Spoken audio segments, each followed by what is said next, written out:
Well, welcome to Dominico Field. Thomas West here alongside Zach Benoit. The Toronto Maple Leafs taking on the Brantford Red Sox. Let's take a look at the defense today for the Toronto Maple Leafs. In the outfield, Dennis DeBanning, J.J. Dutton, and Marcus Knecht from left to right.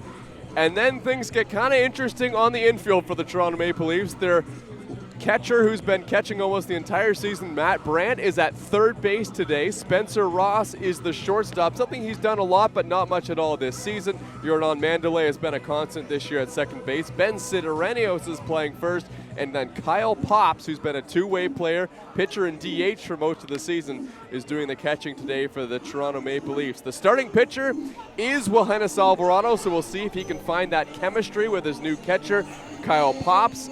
And Yohannes Alvarado, Zach, the constant for him every time out there is, can he mix that that two-seam fastball and breaking ball and locate both of them? Because if he can, that's a big part of his repertoire.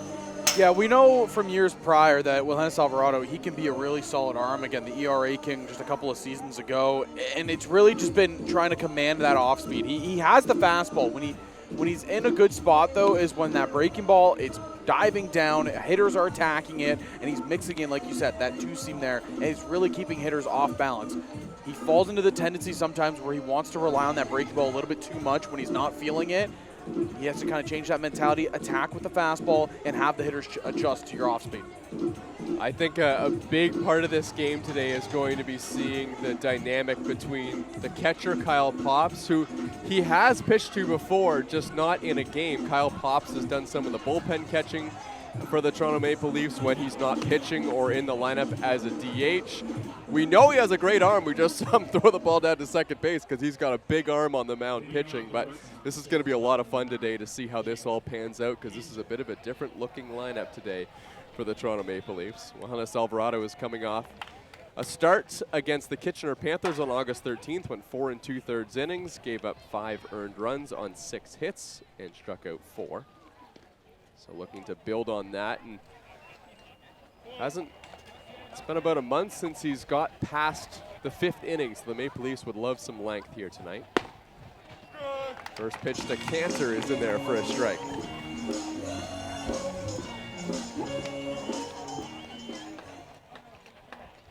Jacob Cantor is a .263 hitter on the season. And he hits one on the ground. This one's going to bounce into the outfield for a base hit. Leadoff batter on base here for the Brantford Red Sox in the first. I got a chance to work a game a couple of weeks ago. I think it was actually last week, with one of the voices for the side of Brantford, Marshall Crocker, and he was telling me about just kind of how this team is. Jacob Cantor, he is just such a pesky kind of batter to face. He doesn't give up an at-bat easily. He's also a menace on the bases, so look out for him to be one of those guys that makes an impact. Brody Black is at the dish now. Brantford Red Sox trying to stay alive. They need to win out to have any chance at making the playoffs, but I think a lot of people around the Brantford organization, playoffs or not, will see this season as a pretty big success, as they have had one of the best seasons that they've put together in their organization for a long time now. And they also have some talent in the lineup, and they're close. They are very close to having a playoff caliber team, a couple more pieces for next year, and they might be there. Yohannes Alvarado misses behind the batter, Brody Black, and it clipped him on the leg on the way by. So 2 on here for Brantford, as Alvarado just pulled that breaking ball. We've been seeing, as the season progressed, the Brantford Red Sox are starting to play a cleaner brand of baseball, and they kind of did this last year as well, where they started off really slow. They were trying to find their identity, but once they found it, they really kind of solidified themselves. And I think there was a lot of people that were hoping and having higher expectations for Brantford this year. Maybe they threatened for the playoffs a bit earlier in the year than they are now. So it's ripped the other way by Christian Ortega, who has been absolutely on fire for the Brantford Red Sox as of late, riding a 10-game hit streak.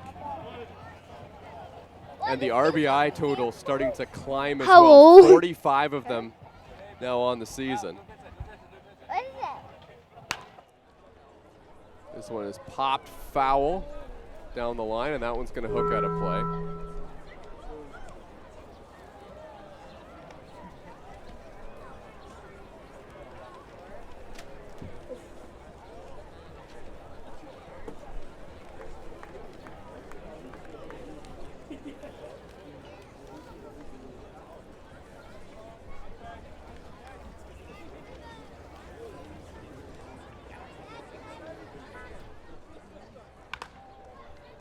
Another one rocketed foul by Ortega.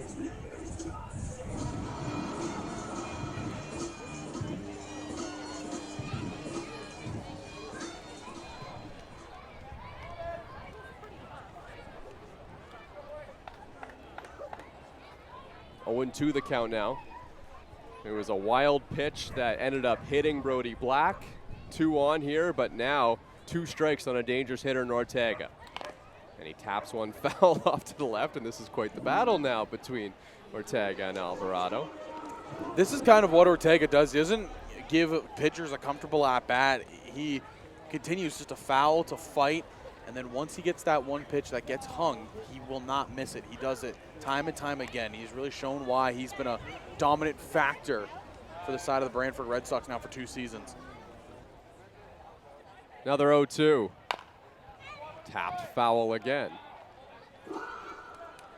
Ortega trying to test either Matt Brandt, who's down there playing third base today, or Ben Santoranios down the first baseline.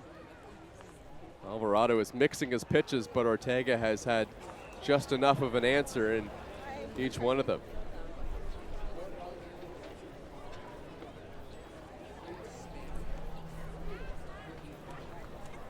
Oh, 0-2 the count, and it's been that way for a while in this at-bat. Here's the pitch from Alvarado. Inside, ball 1. Ortega's been seeing everything kind of away and high. That time Alvarado just tries to bury one right at the back foot. Looked more so like the fastball he went with, and I would like to see him try to get that off speed, try to go with that breaking ball down and cutting in towards the back foot.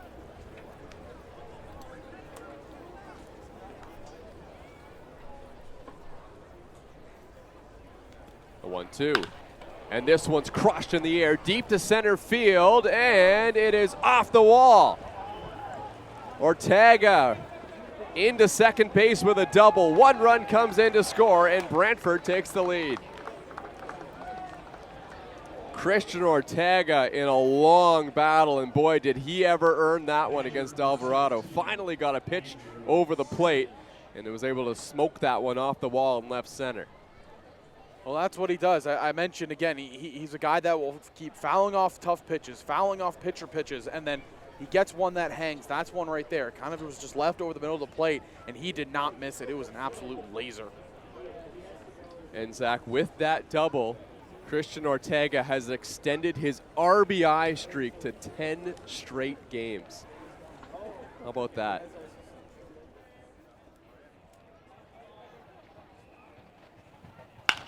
Now Savage smashes one in the air. This one's deep to right, and it is off the very top of the wall. Marcus Knecht gets it back in. Here's a throw to second base. In time, they got him. It does cash in another run. It's 2-0 Brantford, and that little short relay by Jordan Mandalay worked out perfectly for Toronto. Yeah, it looked like Mandalay at the time didn't know where Savage was, and give credit to Spencer Ross. He's the one saying 2-2-2-2. And Mandalay just spins with a nice little flip over to him. It was a great throw from Marcus Knecht in the outfield. Mandalay wasn't really going out to cut it off because he doesn't need to. Marcus Knecht has got plenty of arm, but Mandalay was kind of acting like the net front guy in hockey just to tip that ball into the right spot. This one's fouled straight back by Tim Holyk. And of course, the Brantford Red Sox are coming off one of their more impressive wins of the season. Last time out, a 7-1 victory against the Hamilton Cardinals. And they got maybe the best start they've got from a starting pitcher all year. Anthony Porcelato, 8 innings, 1 earned run. He pitched into the 9th. Here's the 0-1 to Tim Holyk. That one just misses inside. Yeah, Porcelato, he came out for the 9th, walked his first batter, and then eventually they said that was enough, but boy, what a game that was.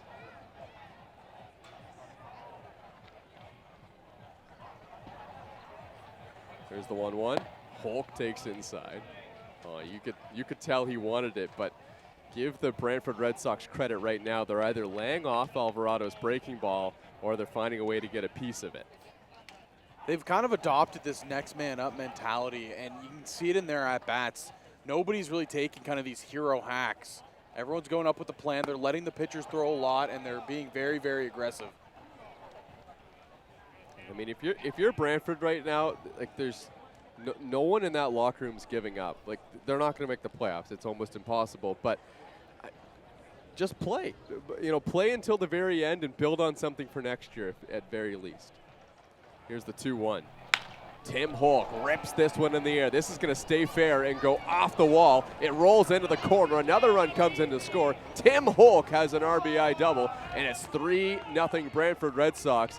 And boy, they are hitting the ball all over the field here in this first inning. You mentioned they're coming off a hot game against the Hamilton Cardinals. Well, I mean, the Cardinals coming into that game, they were one of the best, and they really got shut down. The offense for Brantford really came alive, and it's just been very interesting to watch this team kind of progress. Yeah, well, when the bottom of the first inning finally does come around, they're going to have Elian Serrata going to the mound, and he's put together some pretty good starts since becoming a Brantford Red Sox as well. And the more runs that Brantford gets, the easier the job is for Serrata. Tim Holyk stands on second base. The Maple Leafs have still just recorded the lone out in the inning.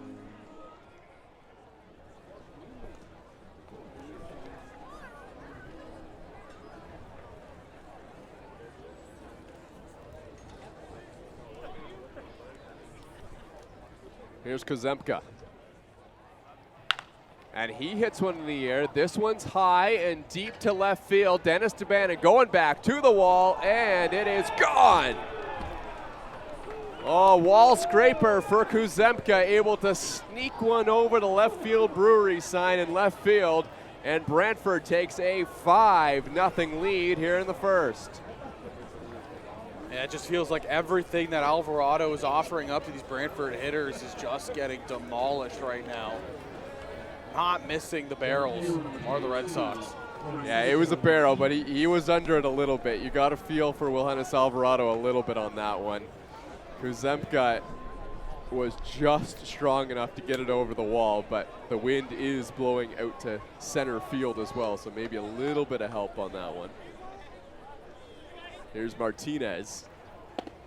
But to your point, Zach, I mean, Brantford is just absolutely crushing the ball in this first inning.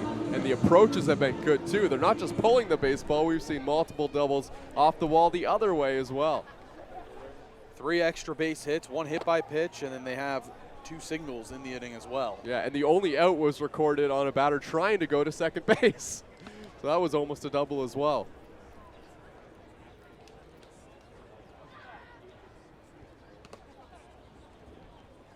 Martinez takes just high. The good thing, though, between the battery of Kyle Pops and Wilhelmus Alvarado is that Alvarado doesn't have a huge repertoire in terms of the number of pitches, which is good sign-wise. There's a good one to Martinez. And that counts 2-2. He mostly uses that two-seam fastball and the breaking ball, and I think he does mix in a changeup as well. Francisco Martinez hitting .256 on the season. On deck is Lucas Lefebvre, who will get an at-bat as well in this inning.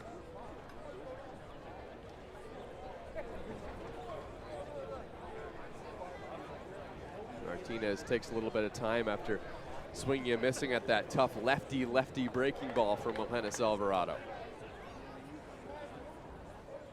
Here's the 2-2, and he missed outside. Martinez doing everything he could to lay off that one.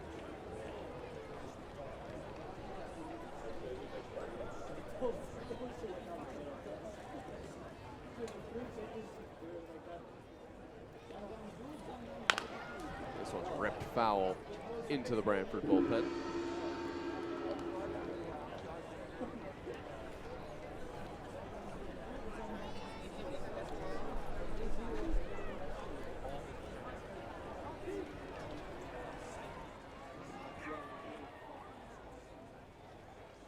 Full count now to Francisco Martinez.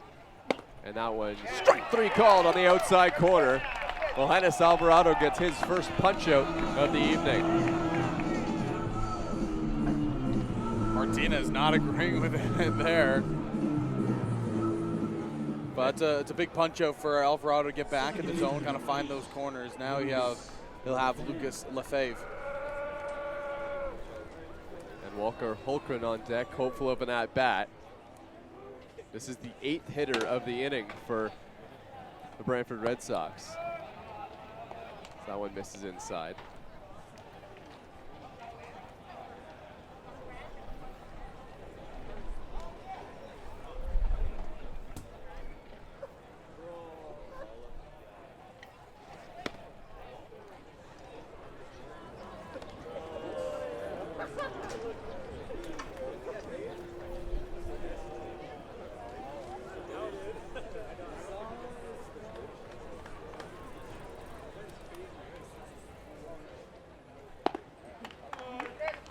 Bev takes a strike, and now it's 2-1.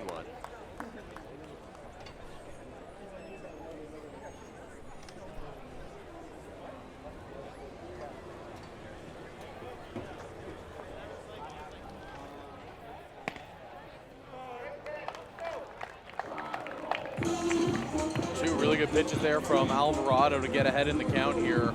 0-2.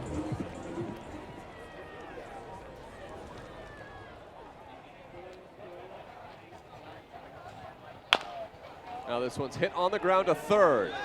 Quick throw from Matt Brandt, right on the money. The Maple Leafs' new third baseman makes a good play and a strong throw to first base to end the inning, but the Brantford Red Sox score 5. Christian Kuzemka hits the home run to make the lead even wider, and the Maple Leafs bats have their work cut out for them in the bottom half.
Well, back here at Dominico Field as we take a look at the lineup for the Toronto Maple Leafs today. Spencer Ross is leading things off at shortstop. Then it's Yasiel, Puig, Jordan Mandalay, and J.J. Dutton, Marcus Knecht, Dennis Devanning.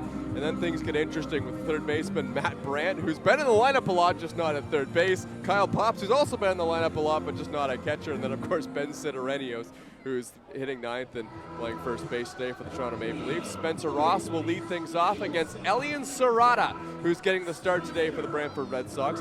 Hasn't pitched a whole lot as of late. He did pitching on the 7th. He's kind of like in his 3rd trip around the rotation. Pitched a very brief outing against the Toronto Maple Leafs before having a little bit more of an extended start against the Welland Jackfish, where he pitched pretty well over 4 2/3, just kind of getting back into it. Yeah, one of his numbers that isn't listed, he did make an appearance against the Guelph Royals, and I chatted with a couple of the Royals players after that game, and they were saying he was easily touching triple digits a couple times with that fastball. It is a very electric arm that Elian Serrata has. Started the season with the Kitchener Panthers, then was signed by the Brantford Red Sox, and since he's become a Red Sox, his numbers have been very good, although it's just, like I said, a very small sample size on the season. Here's Spencer Ross as he takes low and away.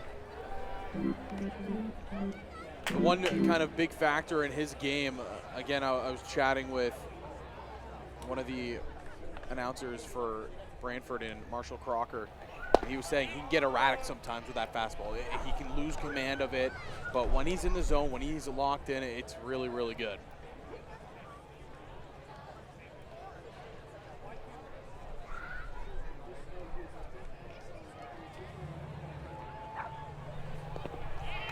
Spencer Ross takes low, check on the check swing. No swing, says the first base umpire. So the count runs full. How tough is it that you have to gear up for a high velo fastball and then you just get a really hard breaking slider in right there on the hand? Not fun for the righties in the lineup, and Spencer Ross fights this one off. This one's hooking down the line, and it will get out of play.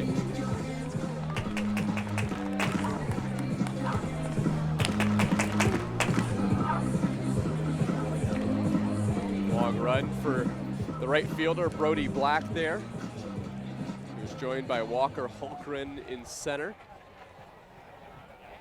And Francisco Martinez, as that one misses ball 4, and Spencer Ross draws a leadoff walk.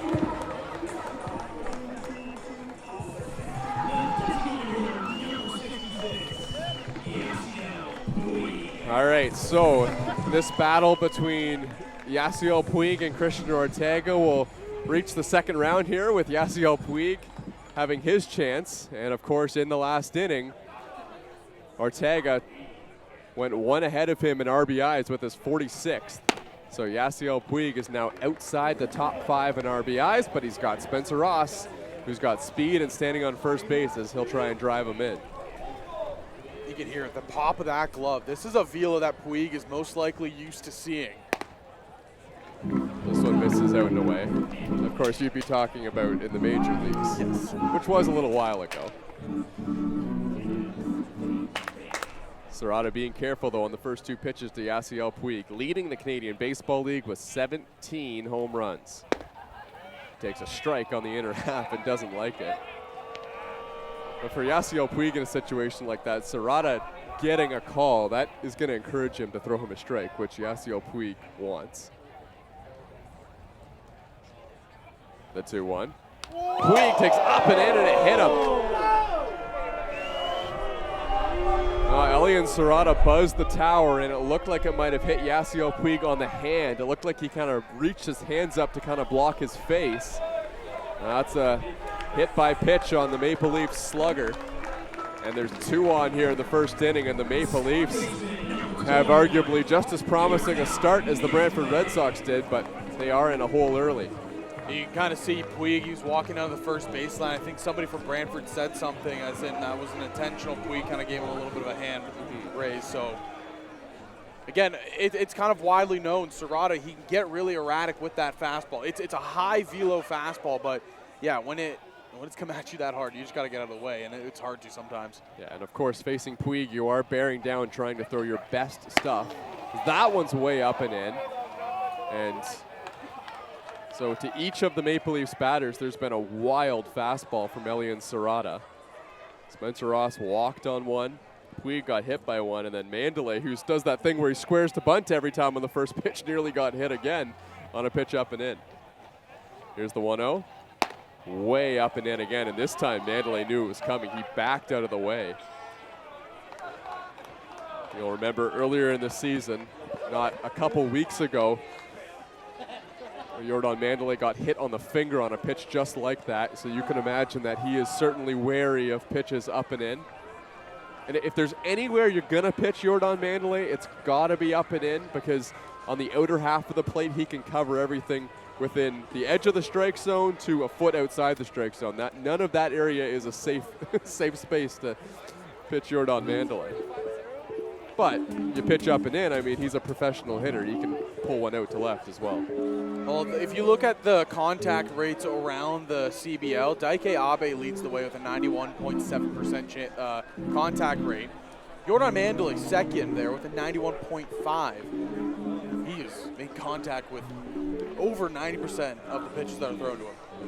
And Yasiel Puig right there with over a 90% contact rate as well, which is not surprising.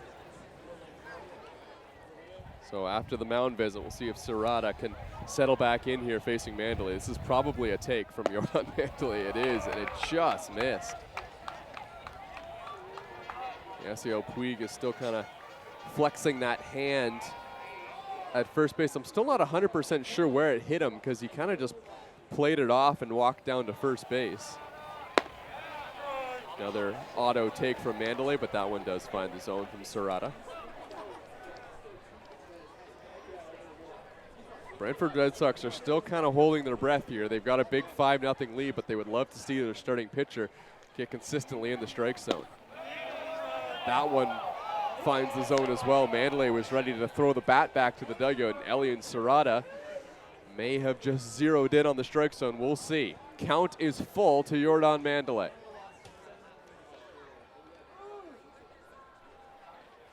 He swings and misses, strike 3.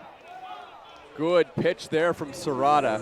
He looked like he was down and out and then rose from the ashes and got the strikeout on a really good contact hitter in Mandalay. Yeah, it kind of seemed like Mandalay wasn't really timing up Serrata whatsoever in that at-bat. He was kind of more so just worrying about the location with the up and in fastballs. Dutton squaring to bunt, takes. Don't think there was much in that. I think the Maple Leafs are still just seeing if Serrata can prove that he's in the strike zone, because when you're down 5-0, you don't get back in the game just by hitting everything. You need a couple walks to help yourself out. So they're betting on that a little bit here. Dutton squaring to bunt again, takes a strike. 2 pitches that were pretty good pitches to bunt, and Dutton didn't offer at either of them despite squaring around. 1 out in the inning, 2 on for the Maple Leafs. J.J. Dutton swings and misses. He was late on that pitch by Serrata. I mean, he swung at it almost in the catcher's glove. Sometimes when a pitcher is wild, like there's definitely a such thing as effectively wild, and I'm wondering if Serrata is towing that line here against the Maple Leafs. The 1-2 pitch to Dutton. Outside. Boy, Elian Serrata reached back for a little extra there. A little shimmy and kind of fell off the mound as he fired that one in. He's listed at 5'11", so he's not the tallest guy, but he can get a lot of power behind his arm and really does a good job of just getting extension down the mound. 2-2. Dutton fists one on the ground to second. This is going to be a tough play, and there is no play. The bases are loaded. Well, if Lucas Lefebvre had fielded it cleanly, he may have had a shot to get J.J. Dutton, but it certainly would have been close. Might go down as an infield single. Bases loaded. Maple Leafs in business here in the bottom of the first.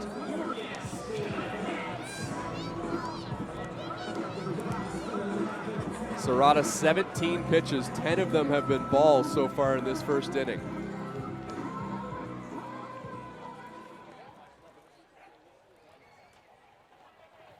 Marcus Knecht takes a first pitch just outside. Knecht hitting .250 on the season. Dennis DeBanning, his good buddy, is on deck, hoping that he has an RBI opportunity as well. Here's the 1-0 pitch. Swung on and missed. Boy, when Serrata is locating that fastball in the strike zone, the Maple Leafs have been late. Yeah, they've all been a kind of a tick behind it. We saw it in the Jordan Mandalay swing, the first one at J.J. Dutton as well. 1-1 now on Marcus Knecht. He takes upstairs. Dennis DeBanning is standing on deck, and you'd have to imagine that this is big if Knecht can see some pitches here, because DeBanning can kind of practice getting that foot down, getting on time. But then you still have to be wary of the wildness as well. The 1-2.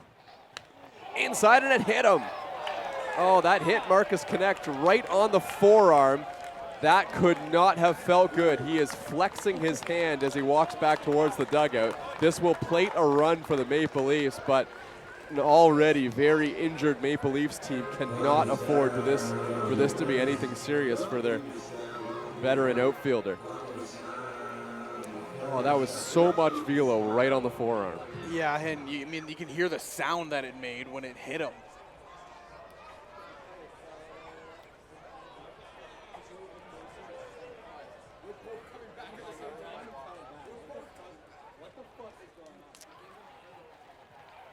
Boy, Serrata has been real wild in this inning, and it is going to cost the Maple Leafs a valuable position player, I think, as Marcus Knecht heads back to the dugout. And I don't know if the Maple Leafs have any more position players. I think they're going to call someone down from the bullpen to pinch run for Marcus Knecht. Huge loss early in this game. Yeah, that one's always a stinger. Yeah, and now you're Dennis DeBanning, another right-handed hitter stepping into the box. All these fastballs have been missing up and away. This has got to be a tough feeling. Oh, you know what? They do have one more position player. That's Yolki Pena, who's coming out of the dugout. That is good news for the Maple Leafs in some way, because Yolki Pena does play the outfield. Although, no, Marcus Knecht was DH'd, I think, so that works out. That works out for the Maple Leafs. As best as it probably can. I forgot that a lineup that had Kyle Pops and Matt Brandt, neither one of those guys would be the DH.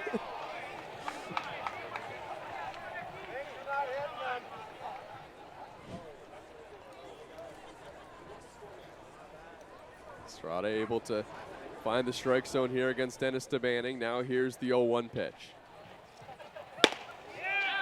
Strike two.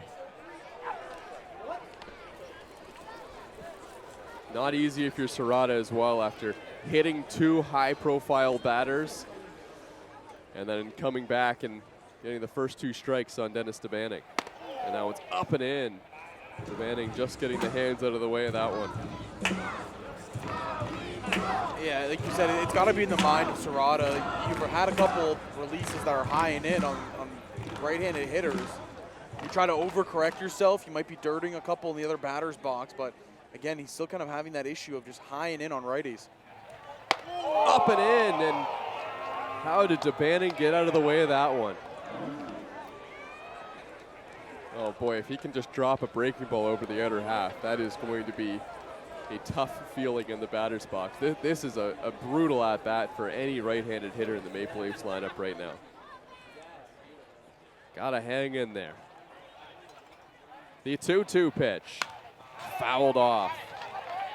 And you can see there, DeBanning just late on that. It's not because he's just not seeing it well. It's because your first thought is, well, everything's been high and in on me. I got to first protect that, make sure I'm okay there. And then you have a split second because of the velo of Serrata to decide, hey, I got to swing at this.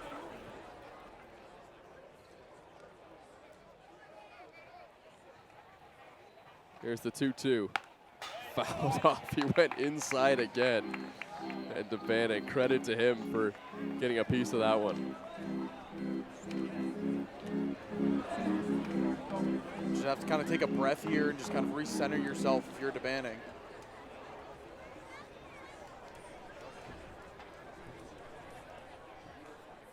Battling here on the wild Serrata. And that one is strike three called on the outside corner as Dennis DeBanning goes down looking on a pitch that, by the body language of DeBanning, thought maybe was outside.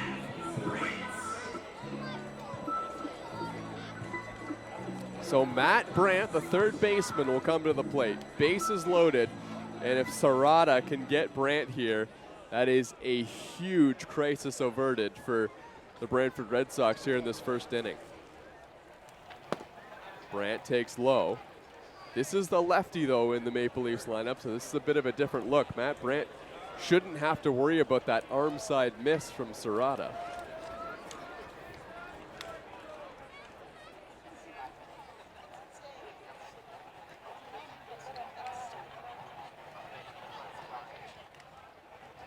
Here's the 1-0. Breaking ball missed upstairs. Serrata hasn't thrown a ton of breaking balls, and the ones that he has have also had that arm side miss on them as well. So maybe Matt Brandt can pick out a fastball here from Elian Serrata. 2-0, way inside and in the dirt. 3-0, and this is probably as a red light situation as there ever is here. With Serrata, with the command issues and the bases loaded and 2 outs. But we'll see what happens here. The 3-0 pitch Down the middle for a strike.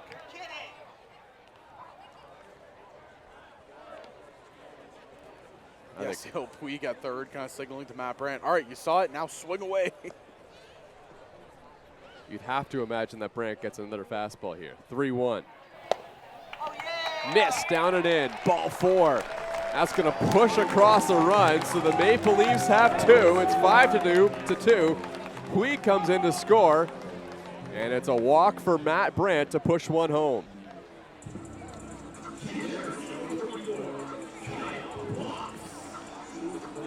Another lefty, and Kyle Pops at the dish. Maple Leafs trying to keep this going with 2 outs. Lots of game to go. We've seen 7 runs between the 2 teams already in this first inning, and Pops swings at the first pitch and comes up empty. I think for all the games that I've been here this year, this might be the first time I've seen Kyle Pops grab a bat. Yeah, he has been in the lineup a bit more of late for the Maple Leafs as he swings and misses at that Serrata pitch, and the count's now 0-2.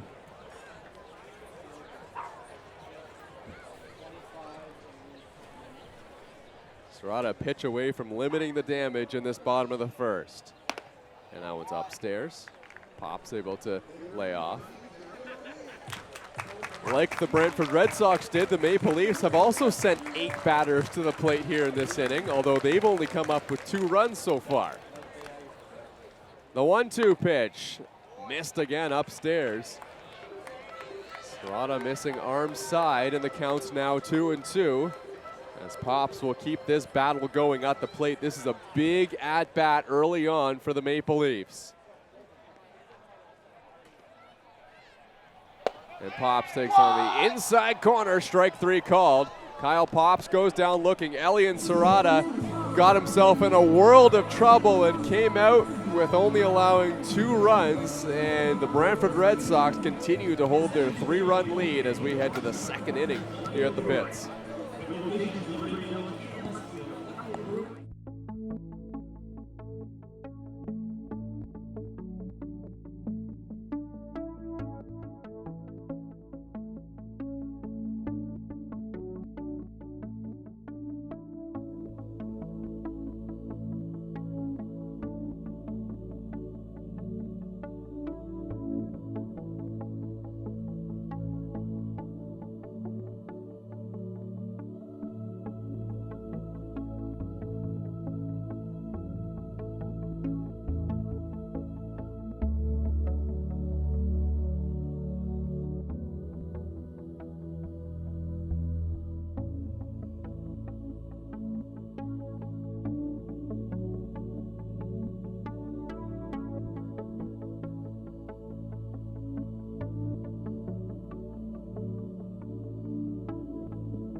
Back here at Dominico Field, Thomas West alongside Zach Benoit, and well, it's been an intriguing first inning, hasn't it? What is it, 8 batters aside come up to the plate. The 2 at the very bottom are saying, what the heck, man? We wanted to join in on the fun. 45-minute first inning. Yeah.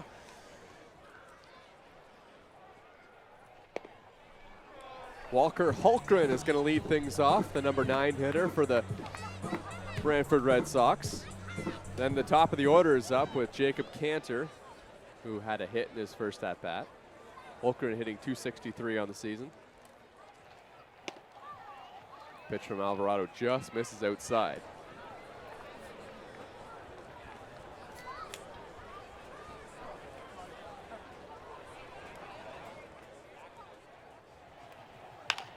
Holkren hits this ball on the ground. Jordan Mandalay has it, flips it over to first base, and that's out number 1. Walker Holkren trying to keep his 4-game hit streak alive, but he'll have to wait for his next at-bat to do that. Such an effortless toss by Jordan Mandalay over there at second base. He got it and just flipped it over to Sidorenios. He is the only regular in his regular position on the infield today for the Toronto Maple Leafs. They have all regulars in the lineup. They're just not playing where they usually do. Although I will say Ben Sidorenios has played a good amount of first base, but he's the captain out there, especially here tonight. Here's the 1-0. That pitch is in there for a strike to Jacob Cantor. Had a single in his last at-bat, was able to poke one through the right side.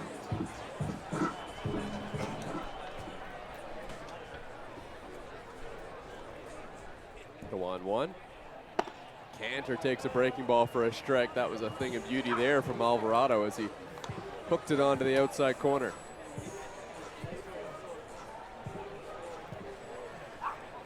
Jacob Cantor was the one that got everything started in the first inning. He had a hit out into right field. Pitch from Alvarado misses upstairs, 2-2 now. Yeah, he's had at least a hit in each of his last 2 games. He was 1 for 5 in that big win against the Hamilton Cardinals that Brantford had last time out. Here's the 2-2. Hit on the ground. Takes a weird hop on Brant. He finds it. He throws to first. Not in time. Oh, boy. Matt Brant had a hop of all hops, and he used that catcher leg reflex to stay with it. Unfortunately, the throw is just late.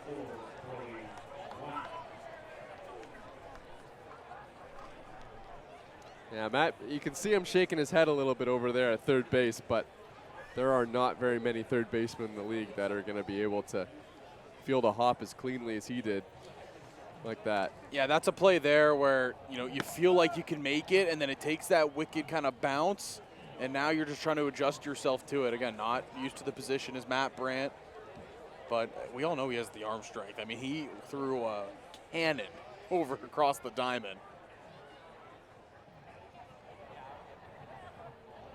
Here's the 1-0. That pitch is in there for a strike. Yeah, he, he threw really hard on that one as well. He had a great play in the first inning. I was actually able to witness the last-minute lineup change for the Toronto Maple Leafs, and Matt Brant was kind of that final piece in the puzzle to how they were going to put things together defensively today, as that one misses inside to Brody Black, 2-1. Brian Sewell, one of the Maple Leafs coaches, just kind of looked over and to Matt Brant and said, "Hey, can you play third base?" And he said, "Yeah." He's used to being in the lineup every day for the Maple Leafs, just not always at third base. But he's taking one for the team today. So this one is fouled off, and there goes the bat of Brody Black to the backstop. Somebody made a fantastic grab on the hill as well. A lot going on that play. Right. That was not a broken bat of Brody Black. He just lost it, so now he's going to get some pine tar to make sure it doesn't happen again. I brought this up during one of the Guelph broadcasts. You a pine tar man or a bat spray? Sticky spray man? I'm whatever you bring for me to use at our baseball games.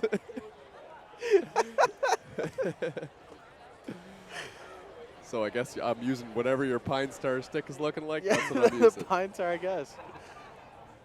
Here's the 2-2. And that one hit him. Brody Black hit on the backside. And 2 on here for the Red Sox in the second. I was actually kind of had some flashbacks from last night. I know you weren't at our baseball game last night, but we were facing one of those, I don't know who it was, but one of those kids with those Canada shirts on.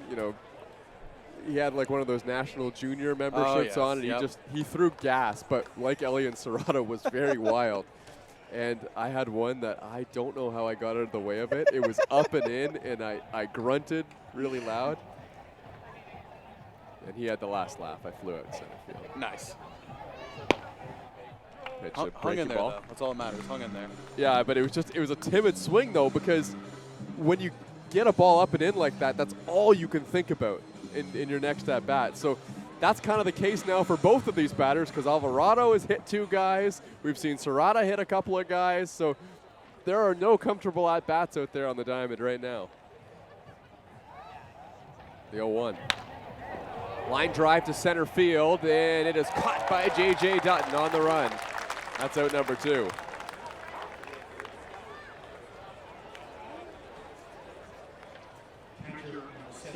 Big out for the Maple Leafs here in the second. They really need to turn in a scoreless frame. Neither pitcher in this game has instilled a whole lot of confidence from the managerial staff behind them, so it's still anyone's game at this point.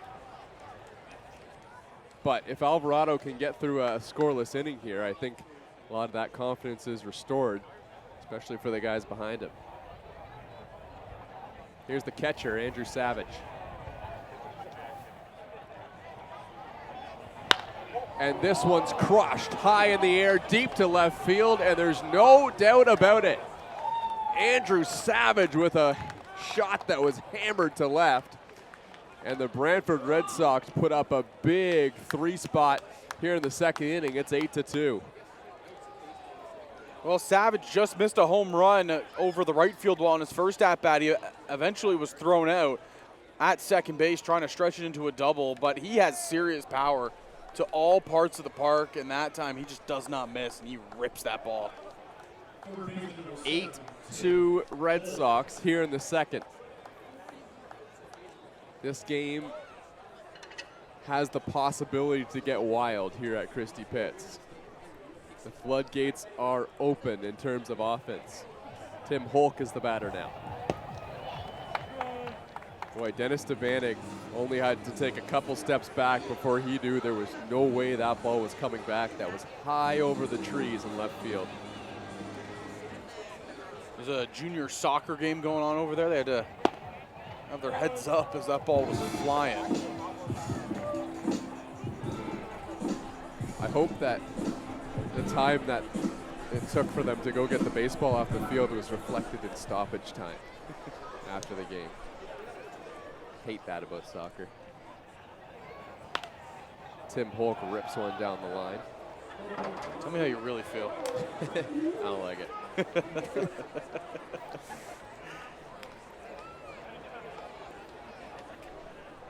So for Andrew Savage, that's home run number 8 now on the season, as he's putting together quite the powerful season. The 0-2 pitch to Tim Holyk. And he takes upstairs. We already know Tim Holk's a very good hitter, but Andrew Savage proved it this year. He was a .263 batter with 3 home runs last season for the Brantford Red Sox. Played a good amount. He appeared in 24 games, which is a nice chunk of time. Well, half the time to be exact. Here's the 1-2 to Tim Holyk.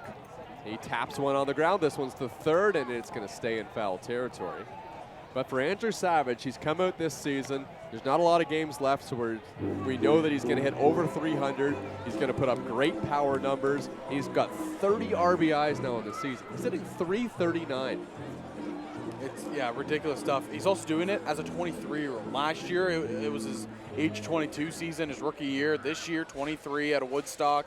I mean, just what a job he's done. There are a lot of really good catchers in the Canadian Baseball League this year, and Andrew Savage has risen to the point where he's right in the conversation to being the best one on the season. Holyk swings and misses. Alvarado gets the punch out, and that will end the inning. But Andrew Savage's 8th home run of the season is the damage done for the Brantford Red Sox. They lead 8-2 over the Maple Leafs.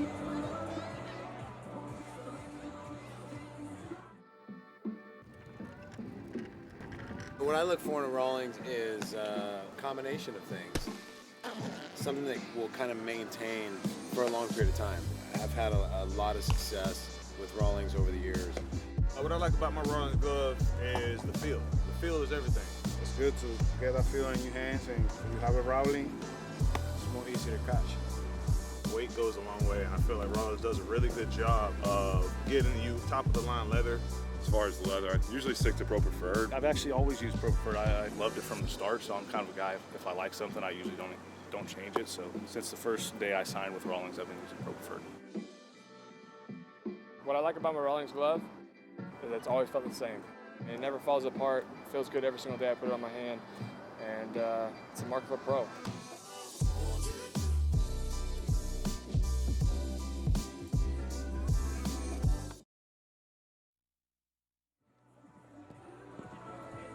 Oh, back here at Dominico Field, and the Toronto Maple Leafs hoping that this game is not trending the way that their last game was against the Brantford Red Sox. It was a pretty resounding win for Brantford. It was a 17-2 final, and you know that game got out of hand because of some big innings, but the Toronto Maple Leafs are down 8-2 early this time. It took a little bit longer for that game to get out of hand against Brantford. And if you're Toronto, I mean, yeah, you're out of the playoff picture. But there's this battle happening right now in the 6 to 9 spots in the Canadian Baseball League where everyone's trying to be the best team that doesn't make the playoffs. And for the Maple Leafs and Brantford Red Sox, they're both firm contenders to be in that position. And the Maple Leafs see the 6-run deficit, and they really do not want to let this game get out of hand today.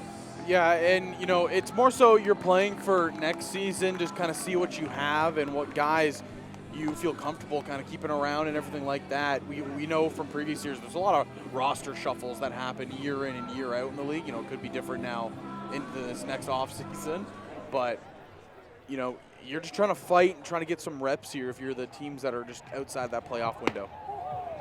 So as we mentioned, both teams sent 8 batters to the plate in the first inning. So like the Brantford Red Sox, the Maple Leafs will start with their number 9 hitter in Ben Sidorenios here in the second. And of course, just to make sure the Maple Leafs' minds at the plate are not at ease, it was a fastball up and in for Yasiel Serrata on the first pitch. Sidorenios with a check swing. He went around, according to the home plate umpire. And that's tough. With what Serrata's doing, it kind of reminds me of an at-bat I saw in the Major League a couple nights ago. Mason Miller versus Bo Bichette. Mason Miller starts the at-bat with a fastball up and in, but the difference is he has a devastating slider. And we just saw it there twice from Serrata, and it's just so tough for hitters to adjust to that. You see everything coming at you. You know how fast that pitcher throws, and then it has the sharpest break you'll ever see, and it freezes you up. Yeah, sometimes when we're talking about pitching, people will talk about tunneling your pitches, and it's where 2 different types of pitches look the same coming out of the hand. That's not really the case, though, what's happening with Yasiel Serrata. He's just missing up and in with fastballs, and then when Leafs batters are tentative on pitches up and in, he'll just throw that breaking ball down and away, and since it's like, oh, well, that's great, not a pitch coming right up at my face, I might swing at that, it just falls off the table and ends up being an effective pitch. It's always scary, and that's, you know, if any of you kids watching at home, that's how you become an effective pitcher. Just learn how to tunnel all of your stuff and have it breaking in every different direction. That one went right off the microphone behind home plate. Right off the pole beside the microphone. Sorry. I don't think I've seen you jump like that in a so while, partner. I don't know if that was as loud for you at home as it was for me. That scared me. 1-2 now on Ross as he takes one in the dirt. Yeah, that's the good old microphone right back there. Good to see it's still okay. That was scary. I'm glad it's behind the fence too. Yeah, we'd have to be buying our audio guy Tyler a new microphone. So that one misses downstairs. 2-2 the count now on the Maple Leafs leadoff hitter. Hey, all I'll say, there's a great store just down the road. Yeah, Long and McQuaid. Yep. We visited it. Very familiar. This one's fouled off by Spencer Ross. He got a pretty good piece of it, but was well late.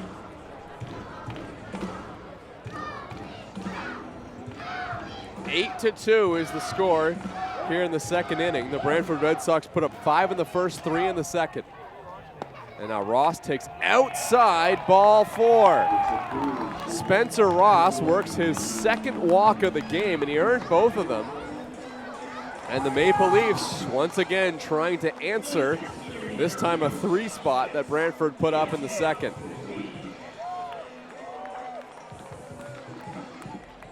Now this is an at-bat that's really going to be interesting to me. Last time up, Serrata went up and in on Puig. He got it off the hand. If you're Serrata, you're no intention of hitting the batter, but you got to be. That's in the back of your mind here for this one. Big swing by Yasiel on the first pitch, and he fouls it off. If you missed it in the pregame show, Zach and I are very keen on watching Yasiel Puig as he chases down Sean Riley's home run record in 2013 when he hit 21. He's at 17 right now. And swings and misses on a pitch in the strike zone from Elian Serrata, and the count's 0-2. Just looked like Serrata kind of revved back for that fastball, and you got a real good kind of run on it away from Puig's barrel. Serrata's in a good spot here against Yasiel Puig, and he just misses with that breaking ball.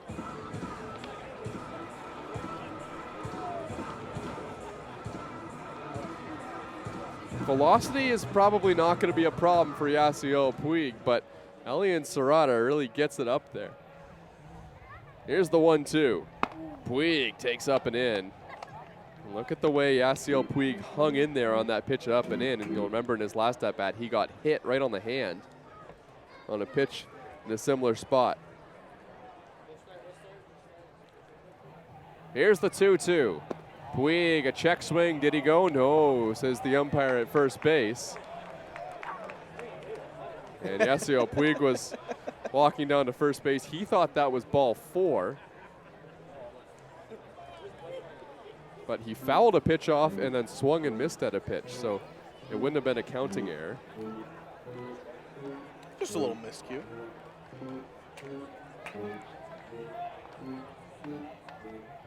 3-2 the count now. Ross on first base. Puig fouls it off, and boy, he had a big cut at that one. So Serrata is throwing really hard. Yasiel Puig, you can see, is having a little bit of trouble just getting around it, so I almost wonder if Puig gets a pitch on the outer half, if he doesn't want to take it and risk strike 3, he might try and poke one out to the opposite field. We've seen him do that a couple times this season. The full count pitch. Puig takes up and away. That was a bit too far outside. He draws the walk.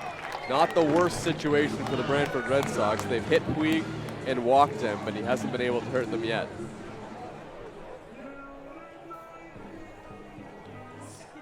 Puig has been very okay this season, kind of just letting the opponents take the bat out of his hand. He'll take his base, and he's kind of had that next man up mentality. It's just now up to the guys behind him to continue that trend.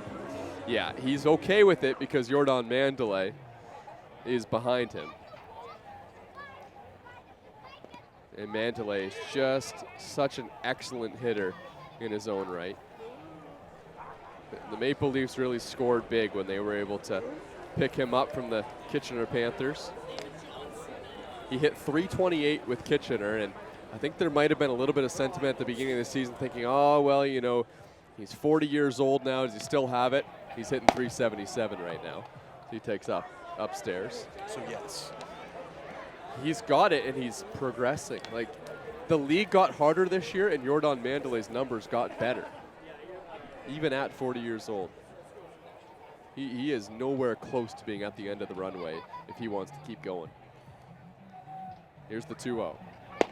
Mandalay takes a strike. Oh, you could see that one buckled Jordan a little bit as he watched that breaking ball come in, but that up and in fastball is still on the mind of those Maple Leafs batters. The 2-1 upstairs. That wasn't close to hitting Jordan Mandalay, but there's no one on the team that wants to see that up and in fastball less, just because that was the way that Jordan Mandalay got injured earlier in the season. He's got himself a hitter's count, 3-1. And Mandalay fouls it off. Got a pretty good pitch to hit there, but he missed it. Somebody made a great grab. Maybe.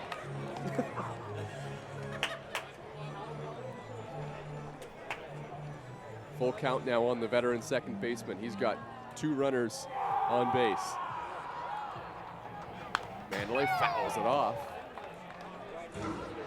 Jordan Mandalay struck out swinging in his last at-bat, and you just never see him strike out swinging on pitches that are in or around the strike zone like he did. But now he's battling again. He's felt a little bit of contact, and I think that might have helped kind of lock him in a little bit.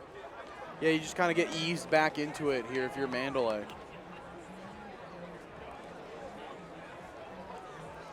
Ross at second, Puig at first. The full count pitch to Jordan Mandalay. Upstairs, ball 4.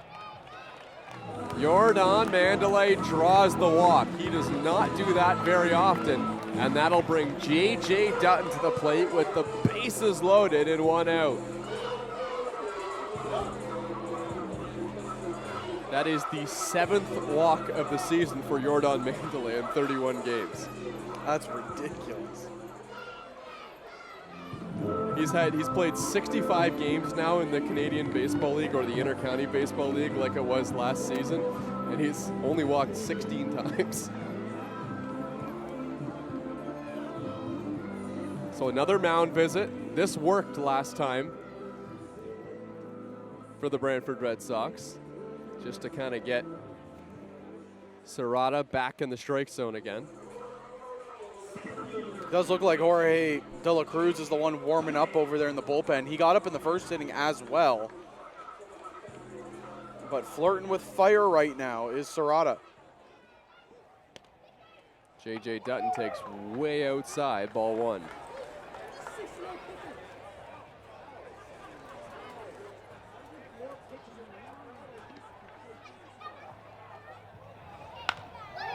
And this one's hit in the air. Not deep. It's playable in right field. Catch is made, and Spencer Ross will fake like he's coming home. And now he'll hold his ground.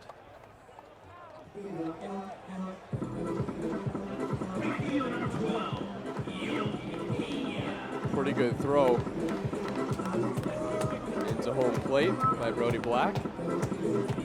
2 outs in the inning now. Yolki Pena wasn't expecting to get into the game this early, but unfortunately, Marcus Knecht was the victim of one of those up and in Serrata fastballs. He was hit on the forearm and had to leave the game. Although Yolki Pena is a pretty good option to be coming in as a pinch hitter. He has been very hot of late for the Toronto Maple Leafs, and he's finally got that extra base power working as well. Swings and misses at this pitch, and now it's 0-2. It kind of seemed like with Pena, when he was with the Hamilton Cardinals, he just kind of wasn't getting that playing time. Again, the Cardinals just do such a good job with their import players and kind of getting talent like that. But this time around, I mean, Pena, he's getting a chance to run with it here, and he's looking very solid. Pena takes upstairs 2-2 now.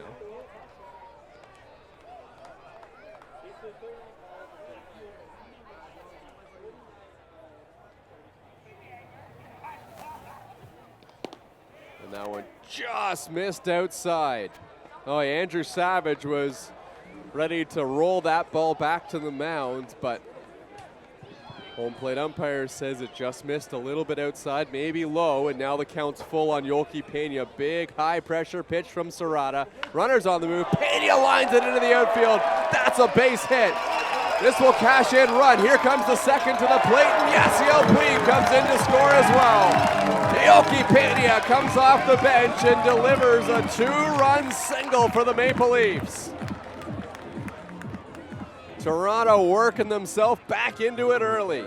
So I don't know if you noticed, again, full count, 2 outs. The runners were on the move. Yasiel Puig started taking off before Serrata came into his motion. Puig was already basically rounding third as the pitch was being delivered, and he was trotting home easily. And that's just a really good job from a veteran guy understanding the situation, saying, I'm going no matter what, might as well go early.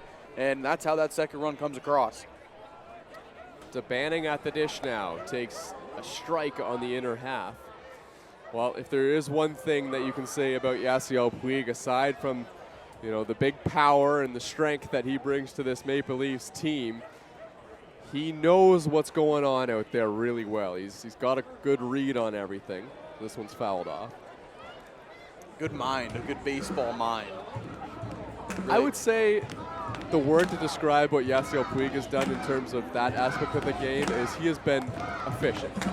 He's never done more or less than he has to do in situations like that. And it just comes with his knowledge. Here's the 0-2. Swung on and missed, strike 3.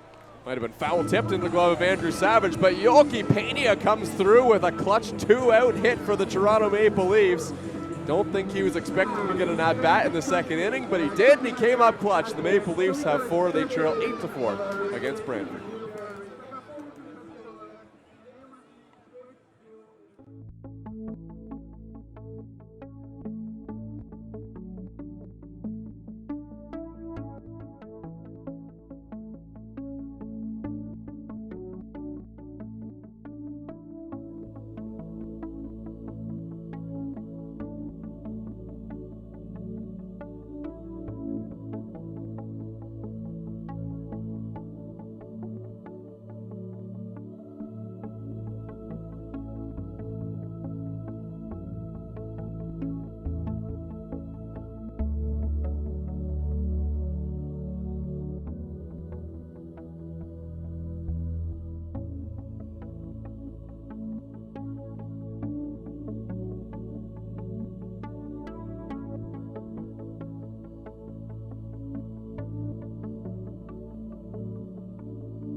Back here at Dominico Field.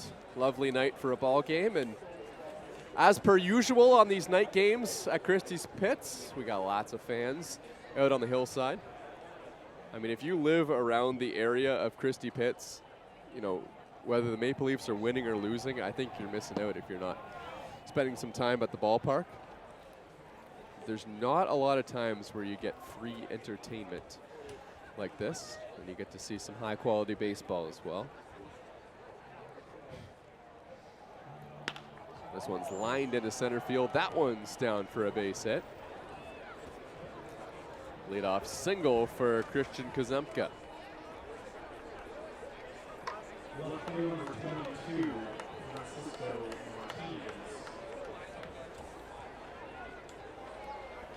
So Kuzemka has hits in 6 straight games. Now here's the .250 batting average of Francescutto Martinez at the plate. Martinez hits one down to first base, touch first for one, throw to second, and it was a bit high, so Spencer Ross couldn't get the tag down. Now Ben Sidorenios had a decision to make. He wanted to make sure he at least got the first out. And now the runner Kuzemka is a little shaken up out at second base as he might have tweaked something running in. It looked like when he was trying to stop himself, the momentum, that when you stop like that, you can kind of tweak your knee or just your leg a little bit, but it looks like he's more so okay. Just kind of that awkward step. He was expecting, you know, a force out at second base, so he didn't slide. So he kind of had to jam on the brakes quicker than usual, but it looks like he's okay. Breaking ball from Alvarado finds the zone. That was a knee buckler there on Lefebvre. Lefebvre is the number 8 hitter, then it's Walker Hulkgren who's in the number 9 spot. This has been a good lineup this year for the Brantford Red Sox. Here's the 0-1. Hit in the air to center field. J.J. Dutton, pretty much in his tracks, makes the catch. And that is out number 2. Kuzemka is going to hold his ground at second base. Yeah, Dutton didn't have to move at all to make that grab. Yeah, he took a few steps back just so he could wind up for the throw. But Kuzemka didn't seem like he was wanting to test the leg or whatever he kind of tweaked over there at second base. Here's Walker Hulkgren. Pitch just missed on the inner half from Johannes Alvarado as he tries to get through his first scoreless frame of the evening. Finally, we start seeing some action in the bullpen, but it mostly seems like this is kind of Will Hennis's innings to get out of. This is pitch number 58. And it's hit on the ground to Mandalay. Takes his time, throws to first. Boy, Jordan Mandalay got to that ball so quick he had to wait for Ben Citarenios to get on the bag. He makes the play, and that ends the inning. The Maple Leafs turn in a scoreless frame. Will Hennis Alvarado, most importantly for the Maple Leafs, back on track as the bats come up in the bottom of the third.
Oh, welcome back to Christie Pitts. We're in the bottom half of the third inning.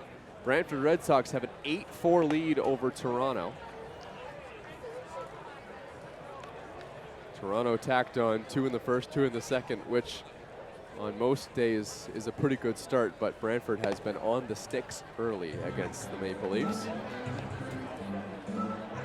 Matt Brandt leading things off. He's followed by Kyle Pops. 2-0 pitch hit on the ground sharply. Play made at second by Lefebvre. He throws on to first in time for out number 1. Again, it's that lip of the grass. We call it the Christie hop. That one there, that time, just kind of elevated right into the eyes of Lefebvre. Yeah, when you hit it hard like that, sometimes you have a pretty good chance, but that time the Christie hop didn't go quite high enough for Matt Brandt. Kyle Pops, who's doing the catching today for the Maple Leafs, takes the strike.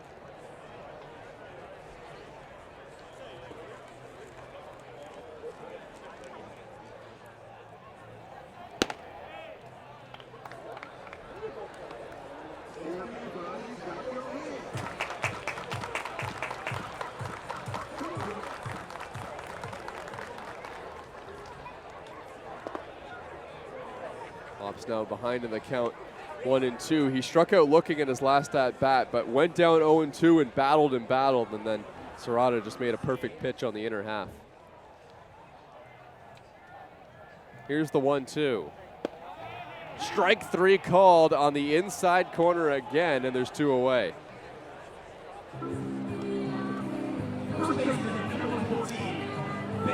Yeah, I got to feel a little bit for Pops. Again, you're a guy that, you are listed as a two-way, but you've been primarily used as a pitcher, so you don't get as many reps to kind of see consistency and pitchers over the season.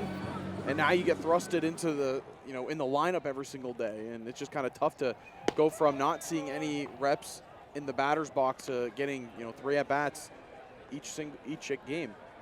Yeah. Here's the 0-1 to Ben Sidorenios. It was something that he did a season ago. He was a two-way player, but I mean, when you don't get the reps early on in the season and then kind of get thrust into the role, I think that's where it gets a lot more challenging. But he has had his moments this season. If you remember, I mean, he had arguably a game-winning single on opening day and then came in and got the save for the Toronto Maple Leafs. So no question, Pops has had his moments this year on the Maple Leafs. This one's hit on the ground to Lefebvre. And this is going to be a quick 1-2-3 inning for the Brantford Red Sox. Well, the Maple Leafs turned in the scoreless frame, and we're hoping that they can get on the sticks a little bit as well. Unfortunately, Elian Serrata locks in for a 1-2-3 frame. 8-4 Red Sox here at the pits.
Yeah, welcome back.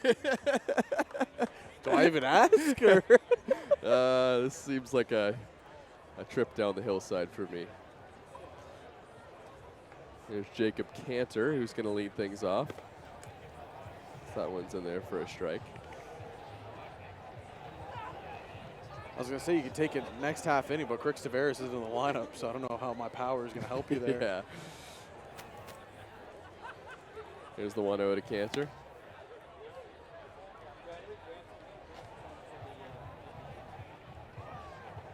All right, I'm going to go fix the camera. You want to take this one away, Zach? All right. Enjoy, Zach Benoit. Leadoff man here for the Brantford Red Sox, Jacob Cantor. Watches that one go by.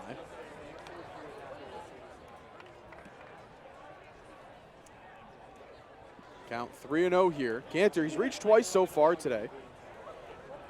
Once on the single in the second at-bat. Was on air by Matt Brandt. Well, Enes Alvarado gets back into the zone with the fastball. Counts 3-1 now again. Brantford Red Sox, they need to go perfect from here on out to try to get the playoffs, but they also need the Barrie Baycats to go completely negative, which, again, is as unlikely as it seems, but Brantford playing really well. Strong game here. 8-4 is the score as Cantor works the walk. He's reached base all times. He's come up to the plate.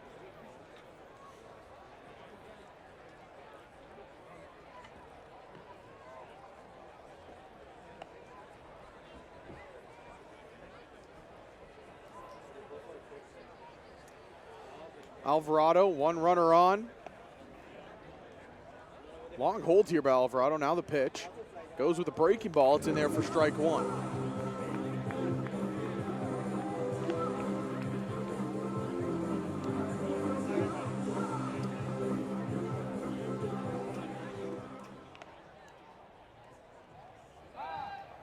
Pick off move and just keep Cantor close. Jacob Cantor leading the Brantford Red Sox in stolen bases this year. The number is very impressive. He's sitting at 24 total stolen bases on the season. I believe the only person that has bested him in that regards is Daike Abe, as this is sky into left center field. Dutton will call off to Banning, and he'll make the grab for out number one.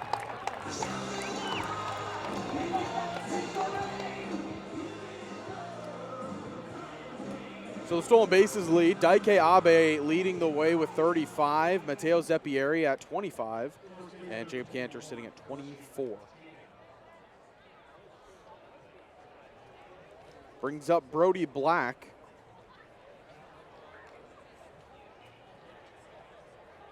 Excuse me, that brings up Chris Ortega. That was Brody Black up at the plate.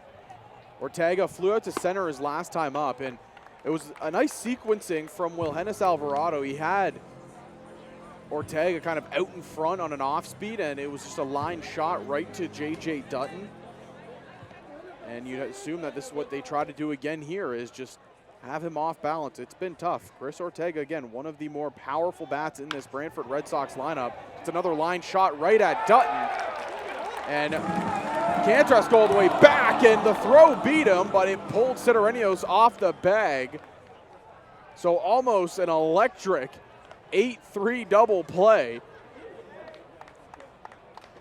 as Cantor was taken off on the pitch, and it was hit right on the screws to center field. Dutton did a good job throwing it back in, but Sidorenios had to go skywards to get that ball. So quickly, 2 outs here. Runner at first. Andrew Savage, who had the loudest blast of the day, the 3-run shot back in the second inning.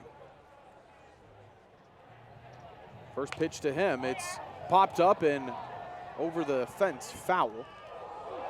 Good hands by the fan down there. Bobbled it real quick, but then made the catch. Shaking out the hand too. Hurt a little bit, I think. I would assume so.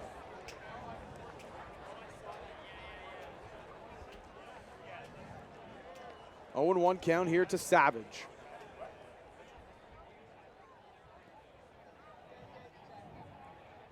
Long look at Cantor at first. Now the pitch. Another off speed. That's foul out of play. So Alvarado out in front here, 0-2. That was an absolute rocket from the outfield, by the way. Yep. You can see it from here. Yeah, I had a great view of it from behind home plate there. Throw beat him. It's just Sidorenios had to go skyward to even get the glove on the ball. 0-2, line shot down into left field for a base hit to Banning. Has to get to it quick. Cantor has speed. He'll turn the corner and he'll go first to third. And it's another hit here. This time it's a single with 2 outs for Andrew Savage. So that's going to bring Tim Holyk to the plate, and once again, every inning the Brantford Red Sox have at least been threatening with a runner in scoring position. This time Tim Holyk will try to pull together a 2-out hit, and you know, it's a 4-run game here in the 4th, so we've watched the Canadian Baseball League for long enough to know that lead is very much still in danger, but Tim Holyk could certainly put the Brantford Red Sox mind at ease a little bit here if he could drive one in. Of course, the last time the Maple Leafs played the Brantford Red Sox, They scored 17, so they're trying to limit this good Brantford offense as much as possible. The 0-1. Inside, and it hit him. Boy, there have been a lot of hit by pitches in this game tonight. I don't think any of them intentional, but if we see this keep happening, there's going to be some conflict at some point. Yeah, the 2 hit by pitches for Wilhelmus Alvarado, it looks like it's been the 2-seam. He's trying to get inside, and it's just not tailing back over the middle of the plate.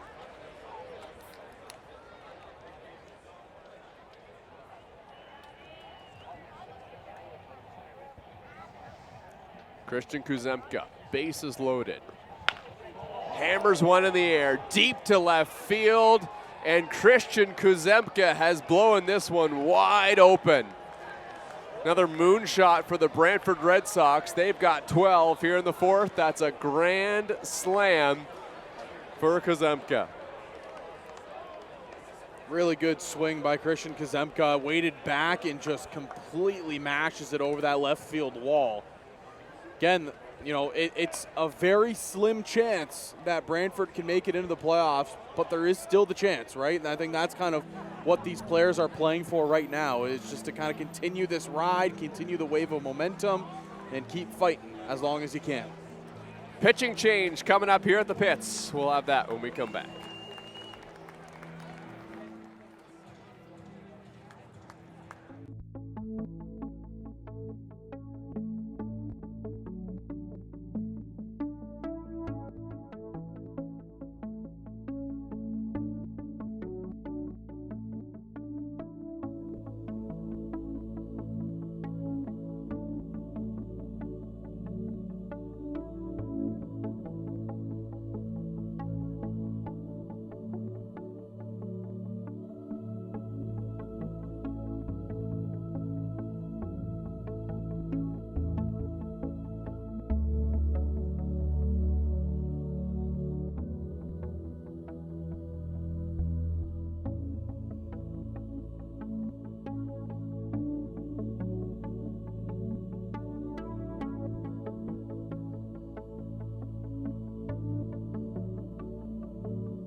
Back here at Dominico Field, 2 outs here in the top of the 4th inning, and the Maple Leafs turn to Frankie Golko to try and help them get out of this thing. First pitch from Golko is just outside.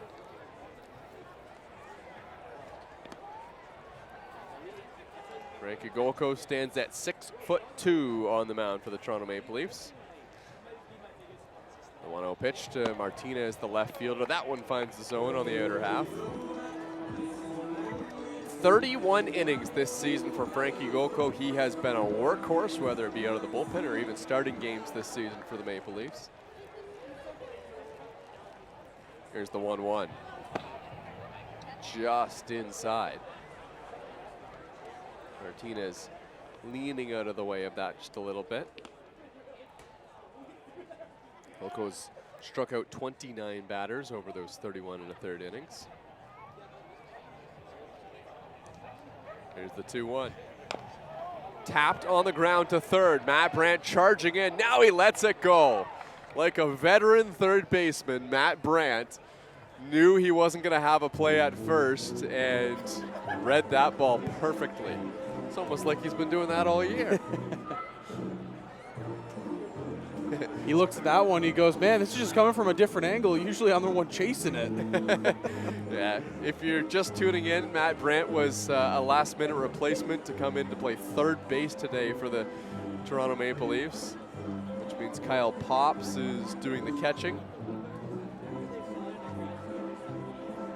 Brandt had one play today that he thought he should have made. Up here in the broadcast booth, we gave him the benefit of it. It was a really tough hot, but he's been holding his own over there at third. Regular catcher for the Toronto Maple Leafs. And not just regular catcher, catching every single game pretty much for the Maple Leafs. Here's the 2-2. Swung on and missed, strike three. Frankie Golko comes in and gets the punch out that the Maple Leafs were looking for. The Brantford Red Sox, though, have 12 and have a big lead here at the Pits.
Well, back here at Dominico Field, nice shot of the moon here as we take a look at the Canadian Baseball League standings. You want to give us the moon update before we get into this? Of course I do. The 46% illuminated. It's a waxing crescent today. Wow. And it'll go into the first quarter tomorrow. Great. You weren't even reading it. Nope. I'll read the standings, though, because that's more relevant to the game at hand here today. Well, not necessarily the game at hand. The only team that hasn't clinched right now is the Barrie Baycats. And yes, they are ahead of the Guelph Royals, but there's a large disparity between a whole bunch of different teams in terms of games played, so that's the reason for that. Barrie, as we mentioned, would need to lose out. Brantford would have to win out. That would be the only change. Teams making the playoffs or missing the playoffs. But things have gotten really interesting in the standings. Hamilton has made a charge. The London Majors are in first place right now. It has been a wild ride to the finish line here in the CBL. And I'll be honest, I didn't think it was going to be all that interesting down the road, but the Hamilton Cardinals made a charge, and that's kind of what shook everything up. Yeah, the kind of big shakeup right now, it's going to come down of who gets that third overall spot in the standings. Right now it's Guelph, Barrie, and Hamilton fighting each other. Guelph, they were real close. The game last night against Chatham-Kent, that kind of puts them back a little bit, but they faced the Cardinals 2 more times this season. They also faced the Baycats 1 more time in the season. So there's going to be a lot of just jostling to get who is in the play-in and who gets the third overall seed. 1-2 now. On the Leafs leadoff batter, Spencer Ross. You may also be wondering, if you looked at that carefully, the best the Brantford Red Sox could do is tie the Barrie Baycats. And if you've been watching the season so far, yes, the Barrie Baycats have the tiebreaker right now. They have a 3-1 season series lead over Brantford. Good news is for the Red Sox, they've got 2 more games against Barrie. So it would come down to a secondary tiebreaker as Spencer Ross walks for the 3rd time tonight. It would come down to a secondary tiebreaker because I know we're hammering this way too much, but in the unlikely scenario that Barrie loses out and Brantford wins out, obviously 2 of those wins would come against Barrie, and then they would need the second tiebreaker to get themselves into the playoffs. So more a comment just on the technicality of why the Baycats don't have that X beside their name yet. Here's Yasiel Puig. All 3 at-bats, he's seen Spencer Ross walk in front of him. And if you're the Toronto Maple Leafs, the whole season it just feels like the lineup's been structured around giving protection around the lineup for Yasiel Puig. And Spencer Ross has done as good as you possibly can. Get on 3 times for the big man. So that pitch just misses outside from Serrata. The only issue about it today has been that the big man has been hit by a pitch and he drew a walk because, again, Serrata's just not giving him anything that he can just destroy. Puig takes a pitch on the inner half that he had to wince out of the way from, but it was called a strike. Yasiel didn't like it. 2-1 the count now. Puig takes a strike. And I'm not sure if that was out of frustration for wanting to swing at the pitch or it being called a strike, but Serrata just painted one over the inside corner. That looked like a breaking ball that time. Now the count's 2-2. And now Puig hammers it in the air, deep to left field. And that is number 18 on the season for Yasiel. Well, you asked if it was frustration at not swinging or if it was called a strike. I think it was not swinging, and he answered the call the very next pitch, just destroying it over the left field wall. Yeah, he took out that frustration on the baseball. 2 pitches that he had some kind of a dispute with. And Elian Serrata finally leaves one over the middle of the plate, and Yasiel Puig just never misses on a pitch like that. 12-6, the Maple Leafs get the big swing that they were looking for. Now they need to keep adding on. Well, how about this? You said it's 12-6. All 6 runs have been scored by the numbers 5 and 66. Puig and Spencer Ross account for all 6 runs scored so far today. That's exactly what you want to see from your number 1 and 2 hitters in the lineup. That pitch just missed low to Jordan Mandalay.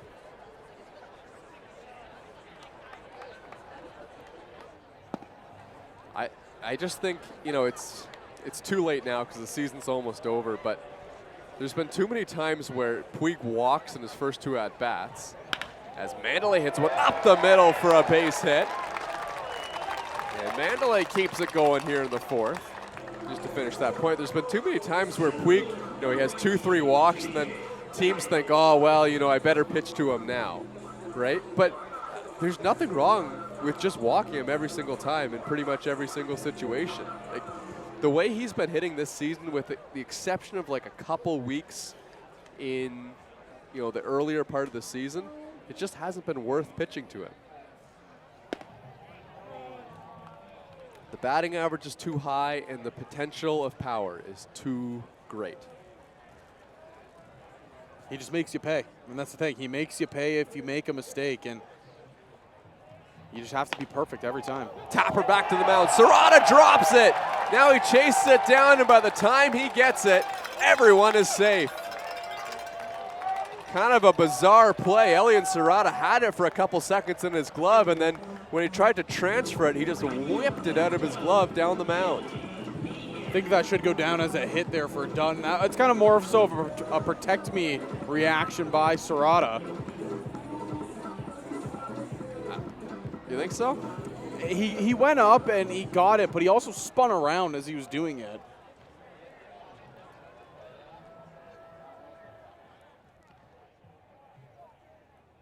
Here's Yolki Pena, who had a big single in his last at-bat. He's squaring a bunt, and he bunts it foul right back to the, well, I thought it was back to the dugout, but I think that may have actually foul tipped off of the catcher, Andrew Savage, and he went down right away. Not sure if that caught him off the left leg or if it caught him off the family jewels, but yeah, Savage in some serious pain. We might just take a moment here to to shake it off.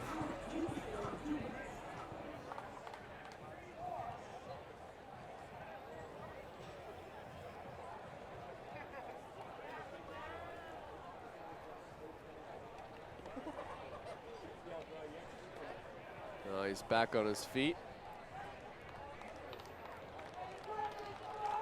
Terry Smith gives him the pat on the back, and I think he's ready to get back in there.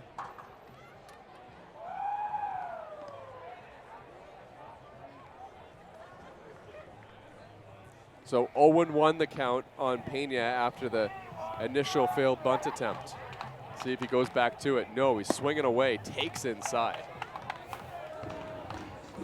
Tough one to take there for Pena.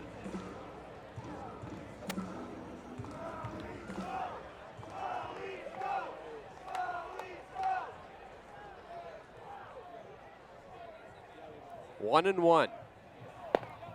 Strike taken on the outer half. Perfectly located breaking ball there from Serrata.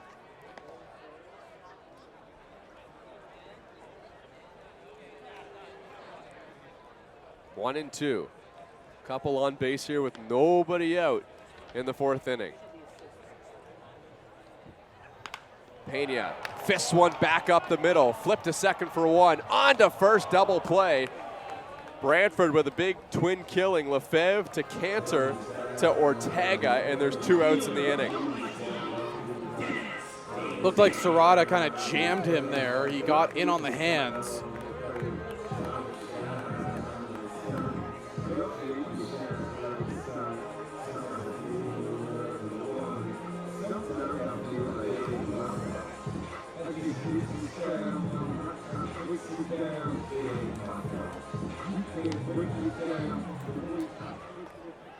So Dennis DeManning will need a 2-out hit to drive the runner in from third base. 6-run lead for the Brantford Red Sox. And Dennis DeManning hits one in the air. This one is to center field, carrying back to the wall, and it is caught right in front of the warning track by Walker Hulkgren.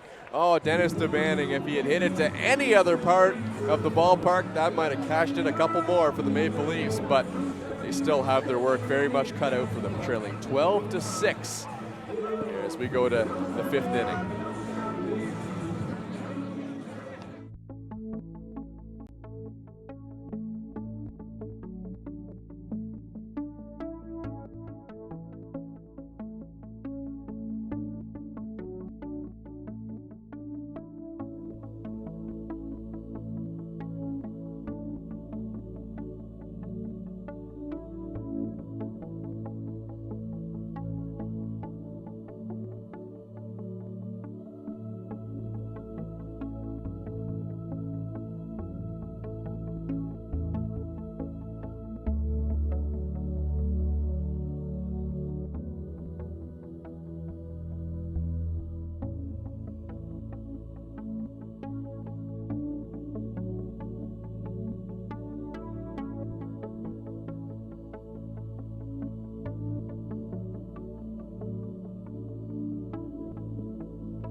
Back here in Toronto, Frankie Golko came into the game and got a nice strikeout for the Toronto Maple Leafs to end the 4th.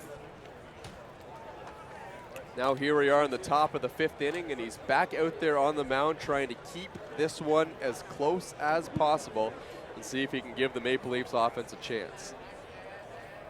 He has the bottom third currently coming up. Lucas Lefebvre, Holtgren, and then he has Jacob Cantor is the final.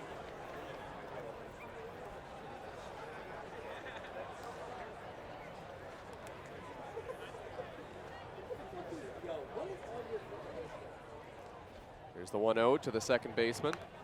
Fouled off. You didn't jump that time, partner. Yeah, I was ready for it. Frankie Golko, the 24-year-old out of Long Island, New York.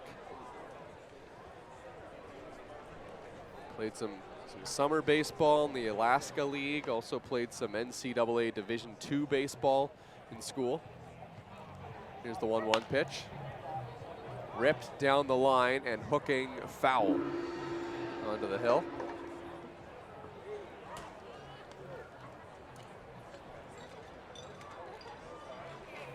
Golko's actually had a nice little journey in this. I think it's still early stages of his baseball career at 24 years old. Whether it be the Alaska League or the NCAA, also played in the Northwoods League a couple of years ago. Here's the 1-2 pitch. Very lively arm, and I think, you know, a pitcher that's still so young, there's still a lot of untapped potential that's in that arm for Frankie Golko.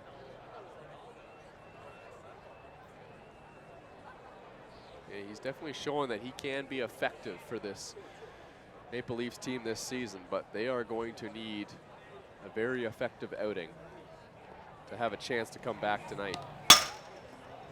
Golko misses high and the count runs full over the hand of Kyle Pops.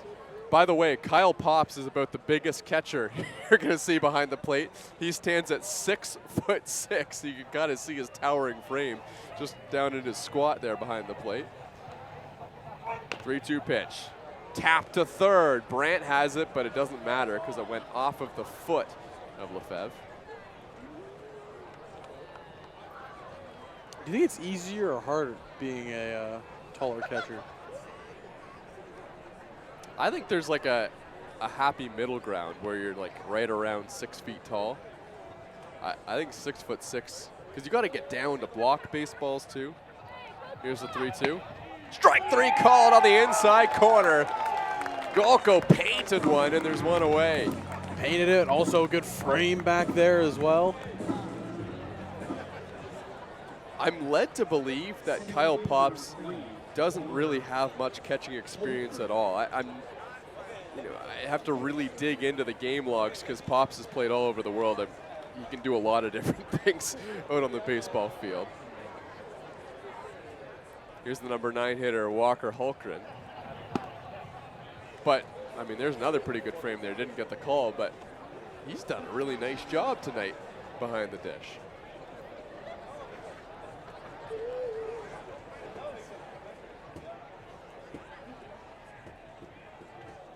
Here's the 1-0 pitch. Just missed outside. Got to add this to the resume. Can pitch, can field, can hit. Now you can catch. Yeah, you know what? If you can do all of those different things, you're going to find your way onto a baseball team more often than not. There's a strike on the outer half. Now the only question that I have is whose gears he using? Could be his own. That's very true as well. Here's the 2-1. Swung on and missed. Might have been foul tipped into the glove of Kyle Pops, who held on to it, and it's 2-2.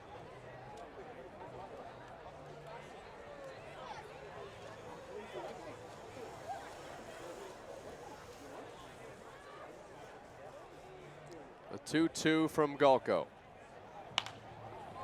Ripped into left, and this one's down for a base hit. Dennis DeBannon cuts it off, gets it back in quickly, and he'll hold Walker Holkgren to a long single.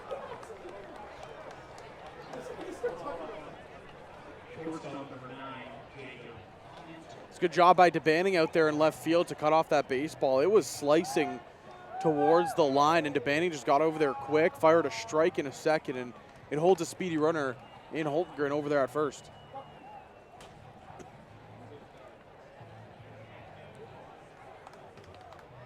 Here's the shortstop, Jacob Cantor, who takes strike one. This is the only Canadian baseball game happening tonight. Thanks so much for tuning in. If you're looking for more good baseball, there's some interesting games on tap tomorrow. Welland Jackfish are taking on Kitchener in Kitchener, so if you want to see a whole lot of runs, go there. This one's tapped on the ground. Throw to first in time to record the out. There was never going to be a play at second, and there's 2 down now in the inning. You'll remember the Welland Jackfish put up 30 in Kitchener earlier on in the season, so that could be interesting to see what happens. And then the best game of the night, if you want to see competitive baseball, is going to be Guelph versus Barrie. That is a massive game and could be a preview of the wild card game in the Canadian Baseball League as well. Here's Brody Black. Swings and misses at that pitch there from Golko. It's interesting, you know, for the side of the Royals, they win that game. Their next game's against Hamilton. You win those 2, you've put yourself in a position to be in 3rd place.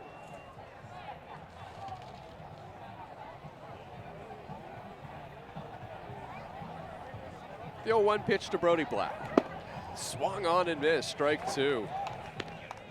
Golko gets a couple of whiffs on the first 2 pitches to the Red Sox right fielder, so he steps out of the box to reset.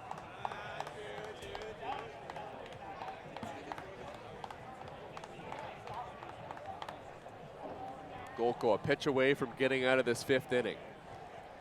Here's the 0-2.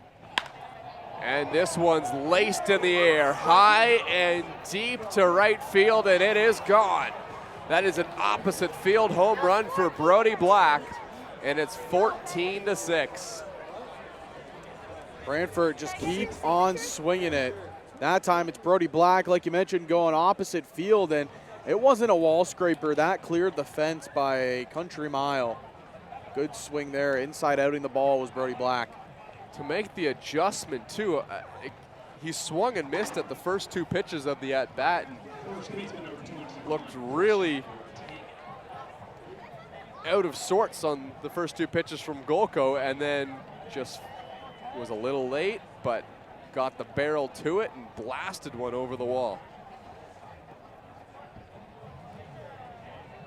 Doesn't get easier with Chris Ortega coming up.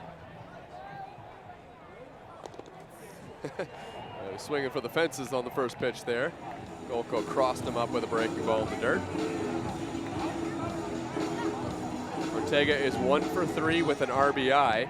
So he, for a moment, took the lead, or took the 5th place spot away from Yasiel Puig, and then Puig came up in his last at-bat and hit a 2-run home run. So Yasiel now has 47 RBIs, Ortega has 46, and a high tapper to third is in foul territory.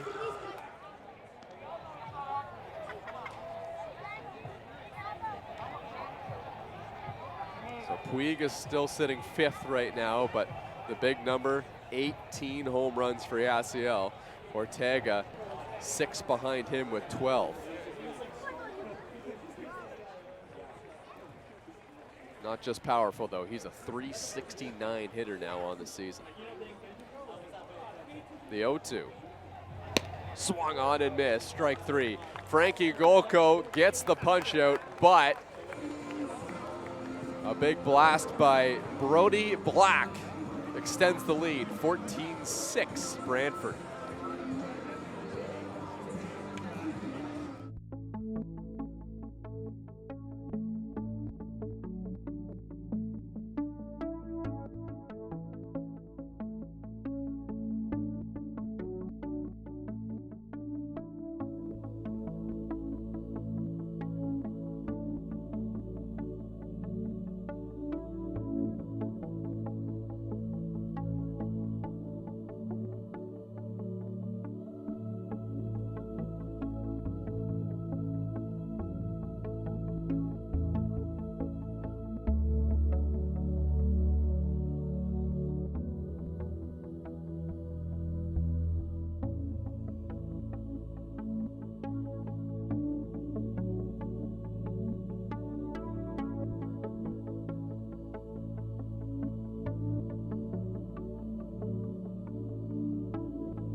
Welcome back to Toronto. Thomas West here alongside Zach Benoit.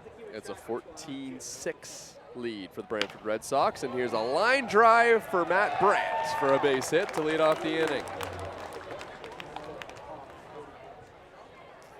Well, there's certainly some runs left in this ball game based on the track record that we've seen so far, but boy, the Maple Leafs need the majority of them right now.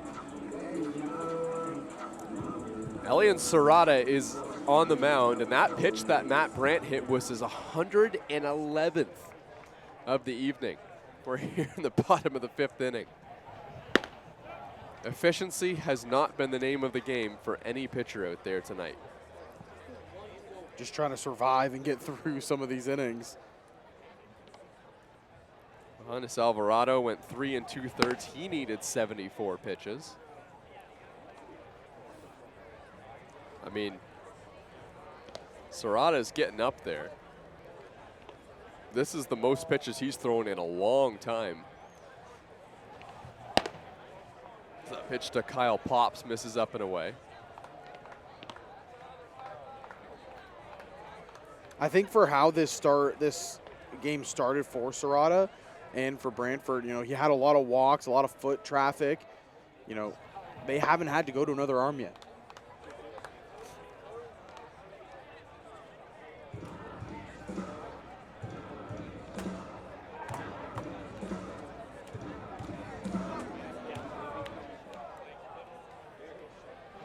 Elian Serrata, as this one gets to the backstop, that's a wild pitch on him. Serrata had a relief appearance when he was playing for the Kitchener Panthers where he threw 75 pitches, but I don't know if there's a lot of evidence of him even throwing 100 in a game this season. His longest outing has been 5 innings total. 3-2. Outside, ball 4. Kyle Pops draws the walk, and the Maple Leafs have something brewing, and right away that is going to spark a managerial decision from the Brantford Red Sox. They look like they're going to make a pitching change here, but we'll just stick with you for a moment. Yeah, that's it for Elian Serrata. He throws over 110 pitches in this one, gets through 4+. New pitcher coming into the game for the Red Sox on the other side.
Back here at Dominico Field, Jose Arias is on the mound now for the Brantford Red Sox. A pitcher that Maple Leafs fans may remember from way back in the 2022 finals. That was his first year in the Inter-County Baseball League at the time. He was playing for the London Majors. Now has found his way over to the Brantford Red Sox. He's had a lot of kind of 2 to 3 innings of work outings as of recent. Last pitched August 15th against the Guelph Rose, went 3 1/3 innings there, allowed 2 earned runs. Sedorenios flares this one in the air, drifting towards foul territory, and this one is dropped. There could be a force out at second base. Here's the throw, not in time. The Red Sox were waiting for coverage. Brody Black dropped the ball in the outfield, and then the throw into second base was late, but that was by no fault of Brody Black. The second baseman had gone out, and Jacob Cantor was sprinting over the bag to try and get there in time, and the Maple Leafs find themselves with all hands safe and the bases loaded and the top of the order coming up. Yeah, I don't really know where Cantor was on that play. You know, everybody in that position on the right side of the field, they're going for that fly ball no matter what, and that's the shortstop's bag to cover. I think Cantor just kind of might have got caught sleeping there at short. But again, I mean, he also probably just doesn't expect that ball to be dropped there in that situation too, right?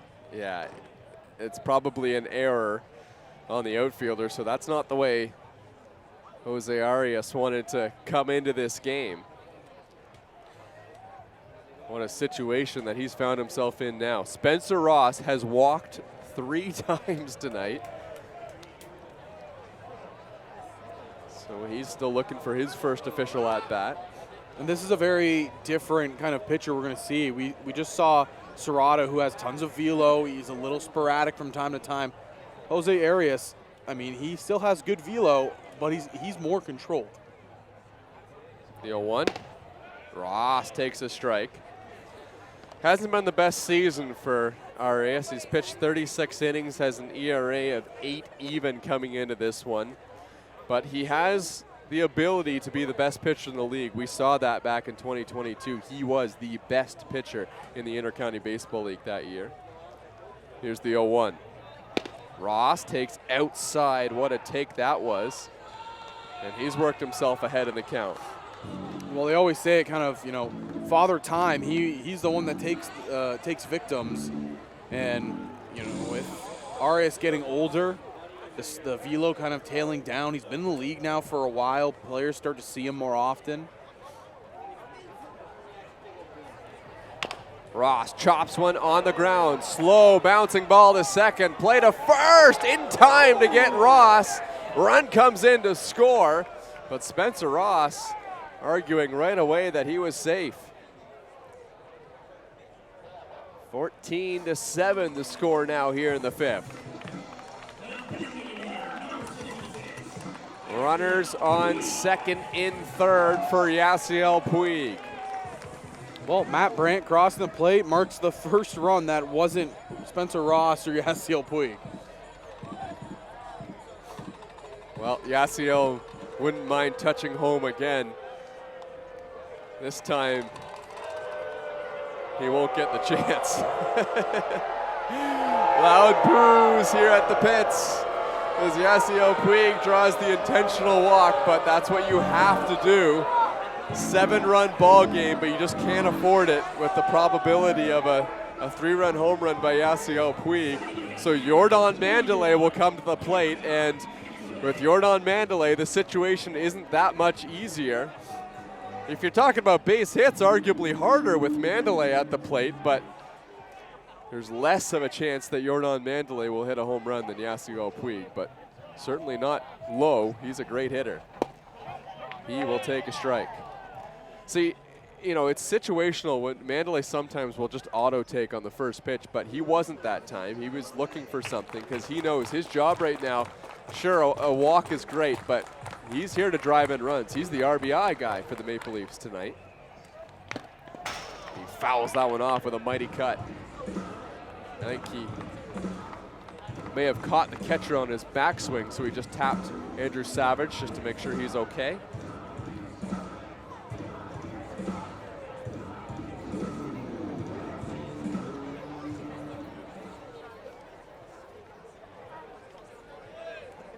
Oh, and 2 the count now on the Maple Leafs second baseman. Bases loaded here in the 5th. Mandalay hits one on the ground. That one's into the outfield for a base hit. It's an RBI single for Jordan Mandalay. The throw home is cut off, and they remain loaded. 14-8 now in the bottom of the 5th. And you see Yasiel Puig on that play kind of blocking the view of the first baseman. And, you know, that's just the veteran mindset that he has, where he says, the ball's coming right at him, you're blocking the first baseman's view. He can't see if it's going to be to the right or left of Puig.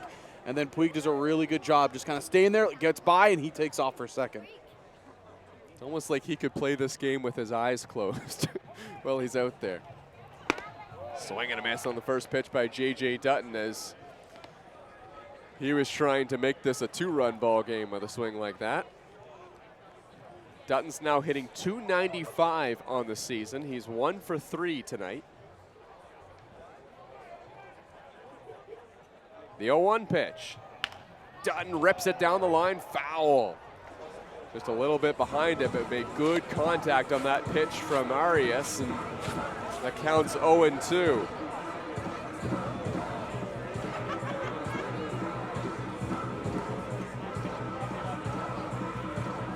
Well, it was an error in the outfield to start this inning for Jose Arias. Now he's trying to work around it. Dutton swings and misses. That will help. He gets a big strikeout. There's 2 away. J.J. Dutton is going to want that one back there. Yolki Pena, the trade deadline acquisition from the Hamilton Cardinals. Coming up in a big spot here for the Maple Leafs. It's the 5th inning, but the deficit was so great that Toronto needs to keep adding on here. Pitch at the knees for a strike. Give credit to Jose Arias. He's come into this game and just throwing pitches in perfect locations. I mean, sure, the base hit by Jordan Mandalay, but that will happen when he's at the dish. The 0-1. This one's ripped down the line by Yolki Pena. He got a lot of it, but couldn't keep it fair.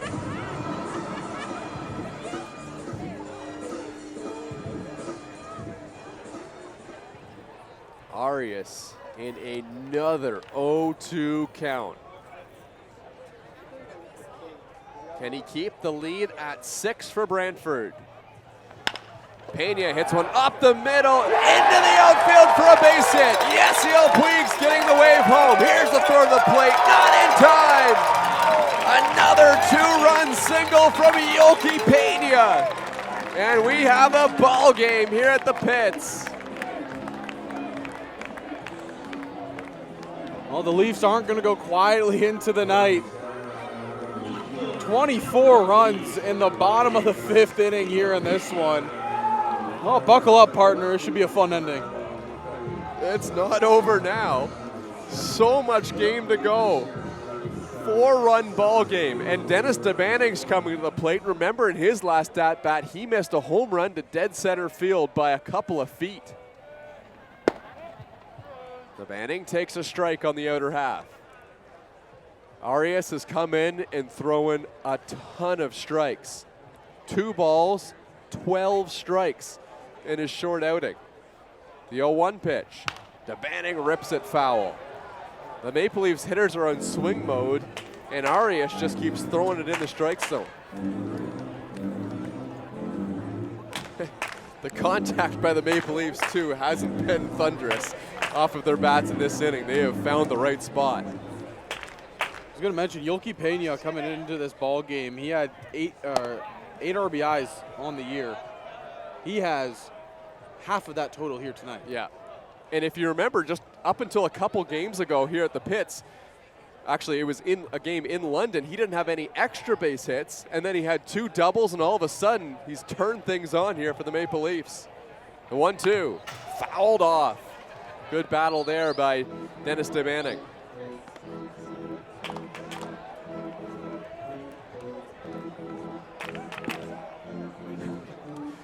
Arias just refusing to throw anything outside the strike zone here in this outing. He's only walked 12 batters in 36 innings this season. The 1-2 to DeBanning, just outside. He does have exactly a strikeout per inning. 36 innings, 36 punch-outs on the season for Arias. Well, that number earlier in his career was significantly higher in the Intercounty Baseball League. DeBanning continuing to battle. Here's the 2-2 from Arias. Outside, check swing, he did not go around. DeBanning able to hold up, and the count runs full. Well, now it makes things interesting. Those runners will be on the move. If DeBanning is able to put one into a gap here, you'd think that possibly that could score 2.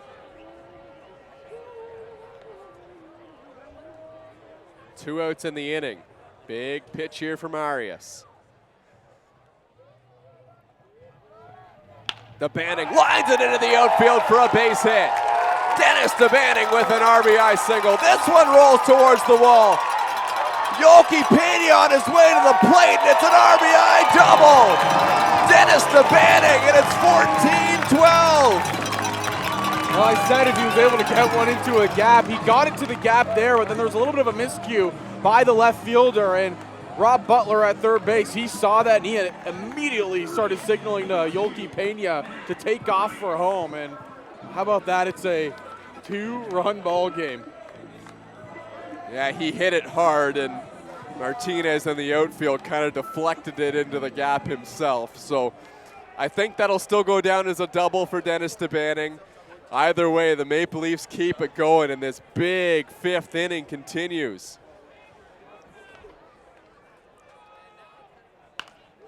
This one's ripped down the line, foul. This is Matt Brandt now at the dish.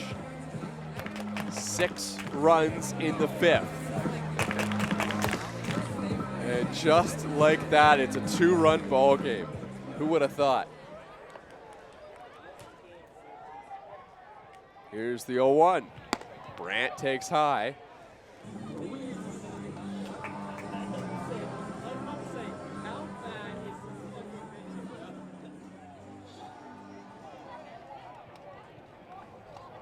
DeBanning takes his lead from second base. The 1-1 pitch to the Maple Leafs' third baseman is outside. That's Matt Brandt, and then Kyle Pops is the batter on deck. He's the catcher. He's got his shin guards on right now since there's 2 outs in the inning.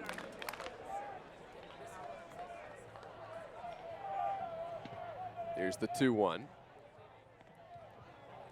Brandt takes low and in, and after Arias was throwing nothing but strikes to start the inning, he's fallen behind Matt Brandt, who's in a hitter's count. Action in the bullpen for the Maple Leafs. It looks like Reinel DePaula is the one warming up.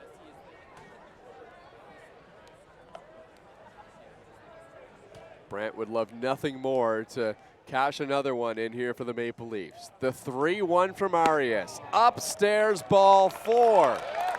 So it will fall into the hands of Kyle Pops, who will pop his shin guards off and head to the plate.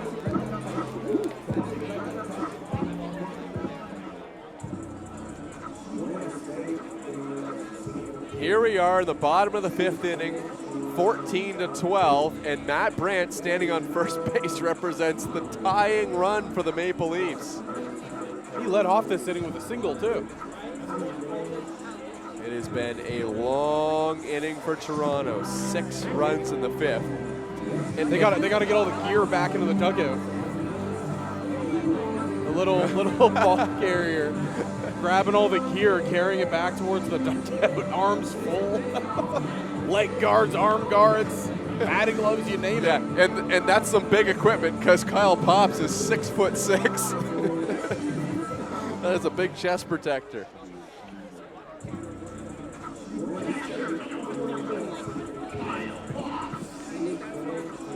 Kyle Pops drew a walk in his last at-bat. That would work here for the Maple Leafs, but we'll see if Arias can pound the strike zone again. First pitch swinging as pops, and he comes up empty.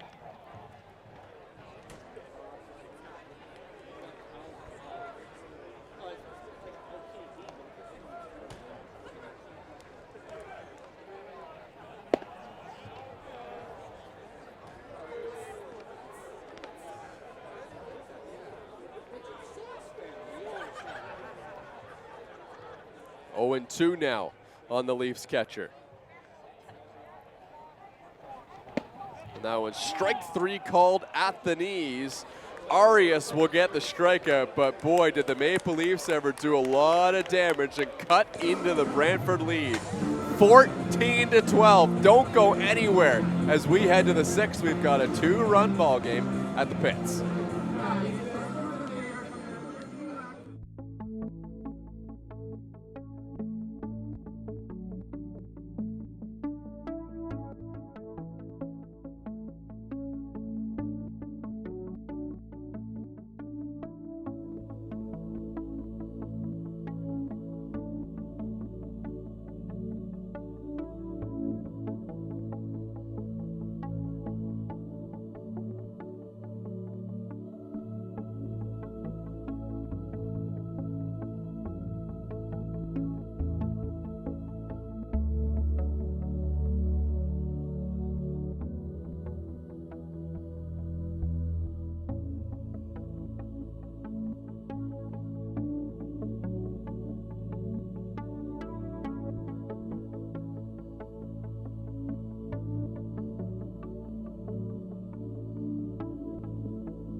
Back here at Dominico Field, and what looked like it was just going to be a lazy ball game where we could have a snooze fest to the finish line has got interesting again. 14-12 is the score here in Toronto. Strike on the inner half. Frankie Golko, long wait in the dugout, gets rested up for another inning of work on the mound.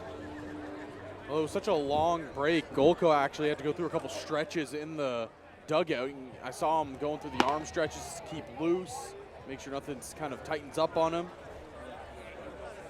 1-1 to count now on the catcher Savage.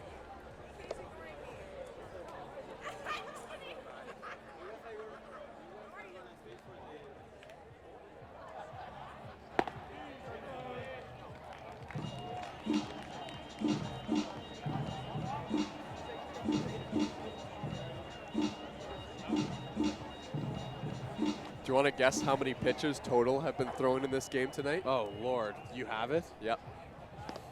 Here's the 1-2 pitch, just inside. 228. 247 pitches have been thrown. Off by 20. 247 pitches have been thrown through 5 innings tonight. That's kind of wild. Just over half the game. That's kind of wild. The 2-2 now to the catcher Savage. Just missed from Golko.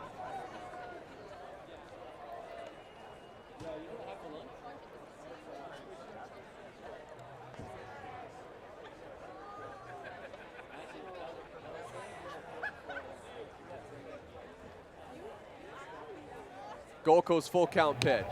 Up and away, missed well out of the strike zone. Ball 4. Since that's a live ball, Kyle Pops will chase it up the line.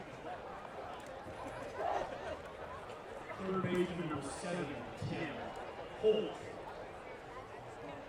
So Tim Holyk, the third baseman, comes to the dish. This is a big inning for the Brantford Red Sox. They are reeling right now, although they don't have the lead. And I think Brian Sewell and the Maple Leafs may have recognized that, because he's going to head out to the mound to chat with Frankie Golko here. We saw Ronaldo DePaula warming up in the bullpen for the Toronto Maple Leafs. He's a big arm out of the pen that could come in and pitch 2 or 3 innings if they needed him to.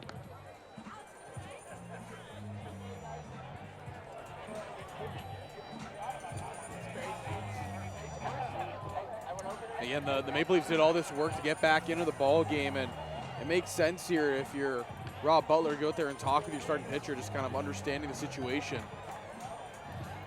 So when the Maple Leafs lost 17-2 against the Brantford Red Sox in their last game, that was 3 days ago in Brantford. They used Cam Demigian, Graham Sim, Frankie Golko, Ronaldo DePaula, and Alex Lanigan, and none of them threw more than 3 innings. So you'd have to imagine that everyone except Cam Demigian would be good to go for today. DePaula did throw quite a bit. He pitched 2 2/3 inning.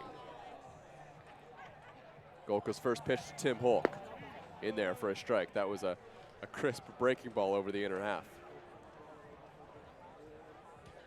Oh, I mean, if you walked away from this game for about 40 minutes, they had to walk the dog, you come back, or you left, and it was the score of, what, 14-5 at the time? High chopper. Ross has it at short, only plays to first, and he makes the throw just in time. Well, Spencer Ross hasn't played a lot of short this season for the Maple Leafs, but he is certainly experienced at that position, whether it be previous seasons in the league or playing with the UFT Varsity Blues. Good, cool, calm, collected over there for Spencer Ross. Again, you understand the situation. He said, just take your time. Make sure you have a good throw over there first.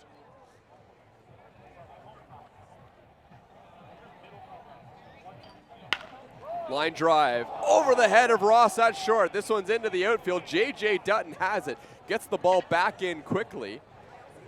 The runner at second had to hold for a moment just to make sure Spencer Ross didn't catch that baseball.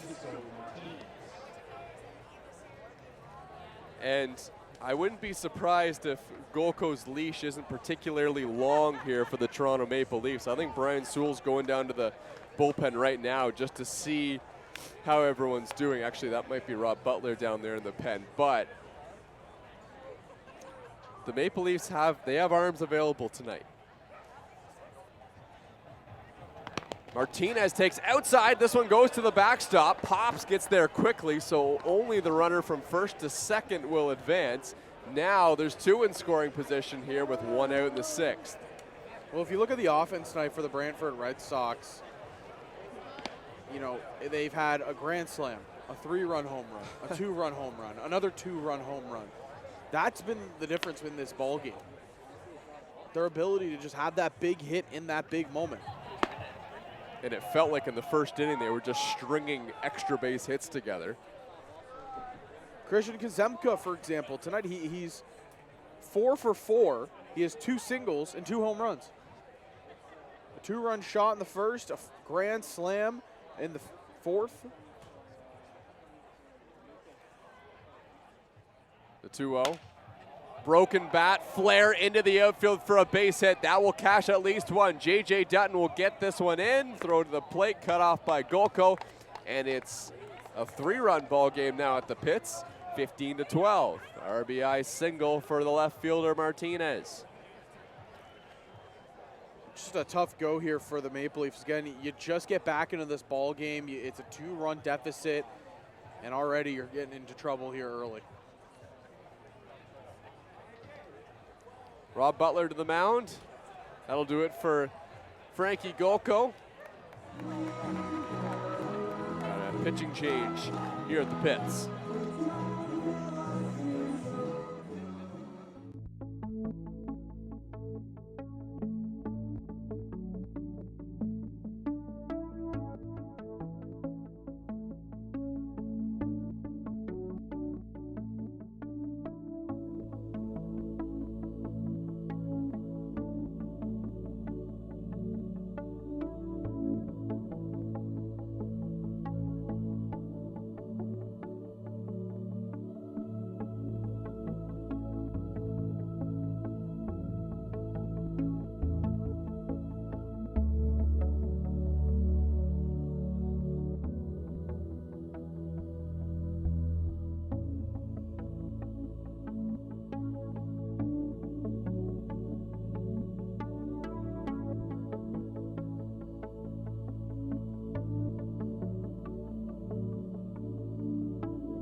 Well, Ronaldo DePaula is now into the game for the Toronto Maple Leafs, and he is trying to clean up this bit of a mess that the Toronto Maple Leafs have got themselves in. Swing and a miss on the first pitch that DePaula delivers.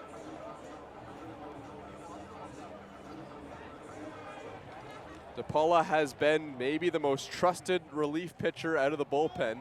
Runner on the move. No throw down to second base.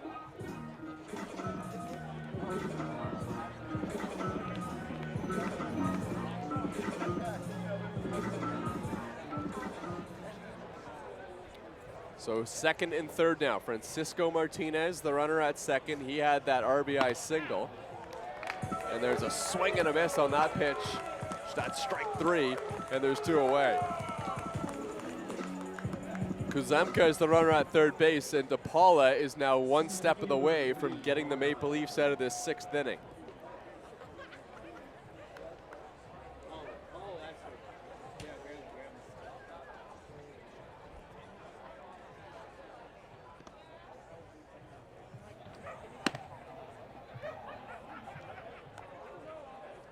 So this is Walker Holkgren who's at the dish.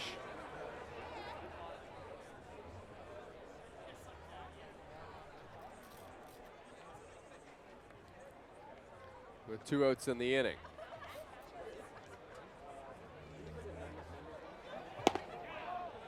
Holkgren will take just low.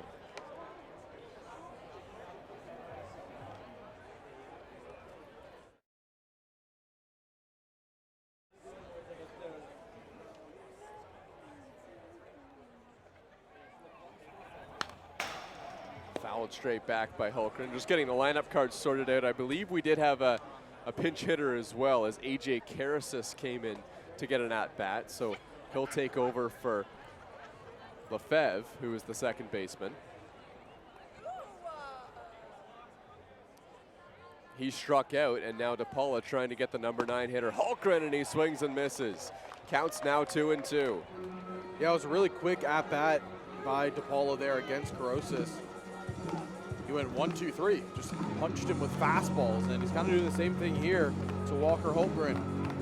Ronaldo DePaula has an electric fastball, gets it into the mid-90s at times. See if the Red Sox center fielder can catch up to it. Here's the 2-2 pitch. He struck him out. Ronaldo DePaula comes in and gets 2 punch-outs to end the 6th inning. 3-run ball game at the pits. The Maple Leafs put up 5 runs in the 5th and try to do something similar in the 6th to get right back in it.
Well, back here at Dominico Field, another pitching change as Halden Craig comes into the game.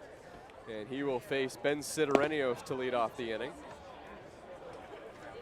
Sidorenios takes a first pitch strike from Craig, who has been a trusted reliever for the Brantford Red Sox this season. Yeah, the 23-year-old out of Lacombe, Alberta, in his rookie year with the Brantford Red Sox. Last pitch August 17th against the Hamilton Cardinals. Scoreless inning, faced 2 batters, struck out 1. Very clean out of Halden Craig. The 0-1 pitch to Sidorenios, and he takes a strike.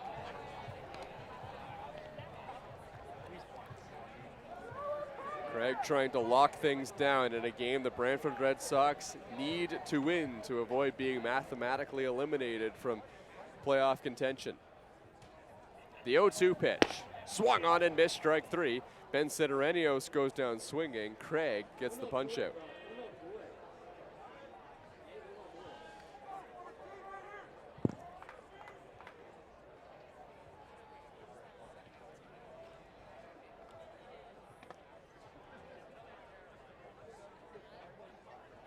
Oh, excuse me, I think that was strike 2 actually on Sidorenios. Now he takes inside. Maybe write in my book, striking it. Gotcha. Playing games with me there, partner.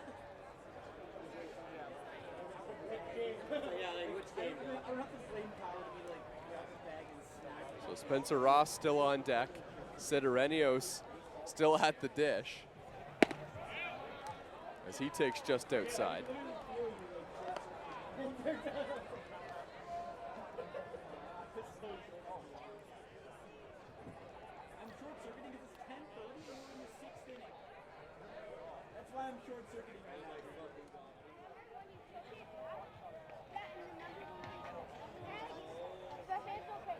Here's the 2-2 to Sidorenios. Hit in the air. This one's down the line in fair territory. Now it drifts into foul territory, but the catch is made by Brody Black, and that is the first out of the inning. Again, the Brantford Red Sox, they understand the situation they're in. They want to be able to try and hold on to this victory, give themselves as much room as possible to put pressure on the Barry Baycats. Well, Spencer Ross is 0 for 1, and he's scored 3 times. He's also driven in a run on a ground out, but the big number, 3 walks tonight. Ross swings and misses at the first pitch.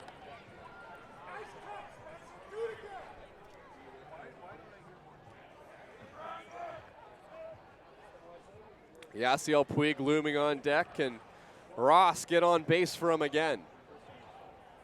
Here's the 0-1 from Craig. A strike perfectly placed on the outer half, and Ross behind in the count 0-2. Ross, a .252 hitter on the season, with an on-base percentage of .338. Behind in the count 0-2. The pitch from Craig. Ripped down the line, foul into the Brantford bullpen.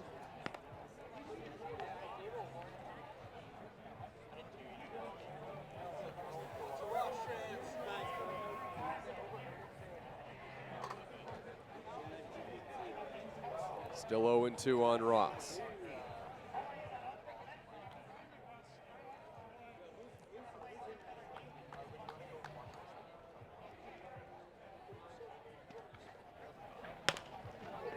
Might have broke his bat, taps one on the ground to short. Cantor has a throw to first, just in time. In back-to-back at-bats, Spencer Ross has been beaten by half a step to first base.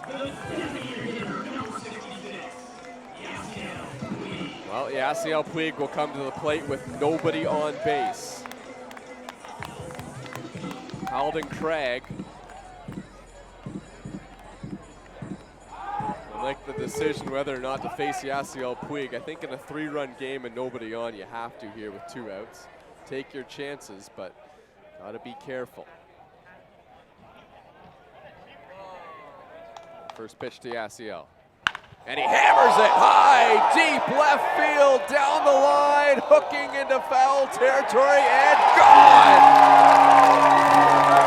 Yasiel Puig just able to keep that one inside the foul pole. His second home run of the game. 19 on the season for Yasiel, and it's a 2-run ball game again.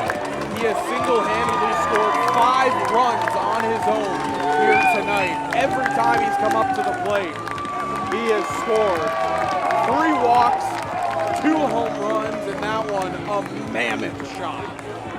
The only question was whether it was going to stay fair, and Yasiel Puig wanted to have a good view of it. He stood at home plate until he saw the call from the umpire down the line. Boy, was that ball ever hit a long way. Now, we've seen some shots be pulled down the line, but that was deep into the soccer field in left. 15-13. And now Jordan Mandalay sends one in the air to center field, and the catch is made by Walker Hulkren, and that will end the inning. Yasiel Puig strikes again, a solo home run, and this not necessarily back and forth, but exciting and now tense ball game continues at the pits.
Ronaldo DePaula back on the mound. 2-run ball game again. And DePaula, one of the flame-throwing relievers, into the ball game as this thing has got serious once again for the Toronto Maple Leafs. Jacob Cantor at the dish. Had that one eat him up and fouls it off. It's been a fun one, hasn't it, partner? I mean, we've seen a little bit of everything here in this game, and well, the fireworks and firepower has really risen above all. 0-2 the count on Cantor. Swung on it, missed, strike 3. Good morning, good afternoon, good night from Ronaldo DePaula. One away. How nice is it to have a guy like Ronaldo DePaula where you can just have him go to the bullpen and just fire in strikes? I don't think he's thrown a ball yet. Yeah, well, he's thrown a couple, but yeah, it does feel that way for sure. Brody Black is at the dish now. Top of the order here for the Brantford Red Sox. This is the number 2 hitter now in Brody Black.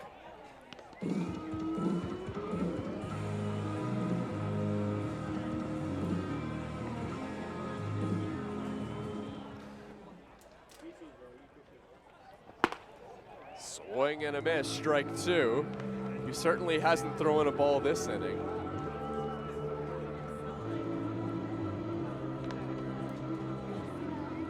Black quickly behind in the count. The 0-2 pitch from DePaula. Little hesitation, and he missed upstairs. Haven't seen that in the windup of DePaula too often. Looks like he's feeling good. Yeah, the fastball is zipping out of the hand right now.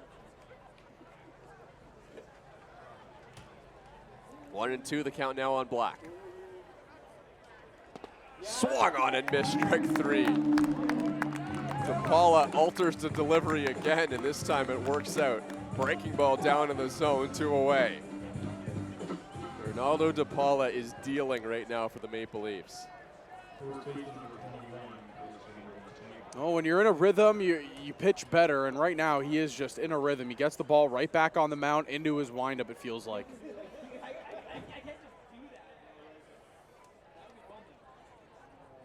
Toughest test yet, Christian Ortega. Swung on and missed. Ortega was just late.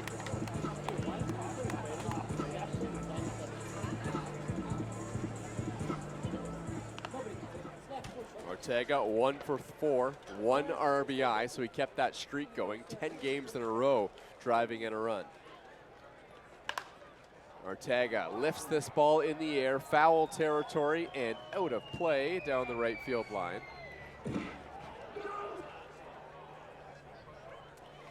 But Yasiel Puig has taken that RBI total right back from Ortega after he tied him last game. Now Ortega taps one on the ground to third, and it skips by Matt Brandt at third base.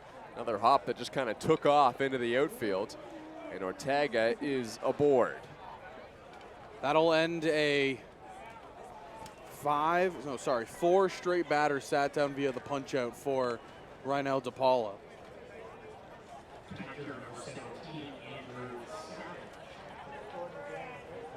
Well, he continues to pound the strike zone. He thought he had got out of the inning there, but now he's going to have to go at least one more batter. Another dangerous hitter in Andrew Savage, 3 for 3 tonight. Savage breaks his bat and dishes one into the outfield for a base hit. Just like that, the Brantford Red Sox have 2 on in the 7th. Back-to-back singles here for the Red Sox. They're trying to get something cooking here. The hot bat of Christian Kuzemka, 2 batters away. Speaking of a hot bat, Andrew Savage is 4 for 4 tonight. He's scored 3 times. He's driven in 4. He's homered and walked. And now this one's driven in the air by Holyk, deep and caught at the top of the wall. Running it down was Dennis DeBanning. Nice catch by the Maple Leafs left fielder, and that will end the inning. And the Maple Leafs get a scoreless frame, the first time they've done that since the 3rd. And they come up in the bottom of the 7th inning, trying to tie things up.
Bottom of the 7th inning, J.J. Dutton is at the dish. Maple Leafs have clawed their way back into the ball game, now trying to put the punctuation point on it and tie things up.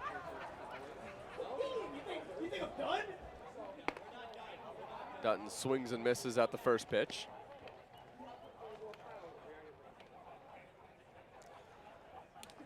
It looked like Halden Craig was going to get through a scoreless 6th inning, but then Yasiel Puig came up and swung at the first pitch with 2 outs and hit a majestic home run to left field. Yeah, he got every stitch of that. I mean, it wasn't even close.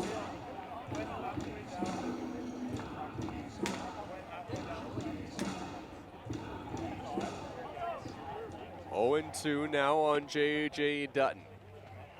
Dutton is 1 for 4 tonight.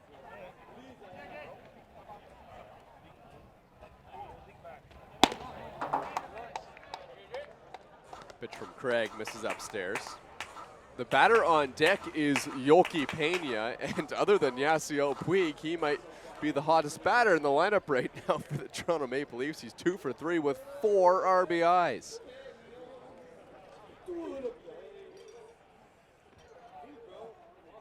The 1-2 to Dutton. He struck him out.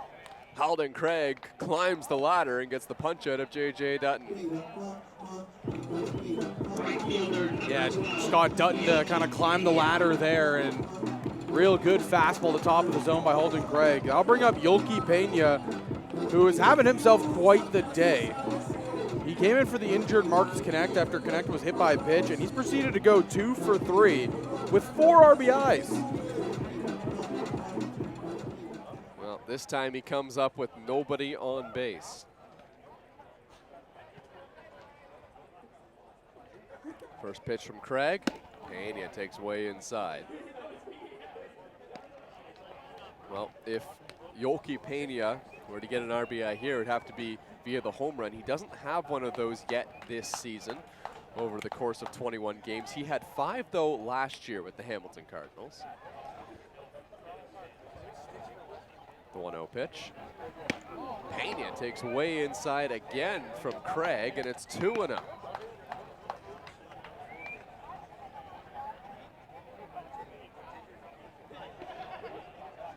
think Yolki Pena needs to find his way on base, because I get the feeling that Dennis DeBanning is close to getting into one this game. We'll see what happens. Here's the 2-0 pitch. Pitch on the outer half, in there for a strike. Now it's 2-1. Well, Pena just saw 2 pitches way inside, then didn't like the call on a pitch on the outer half.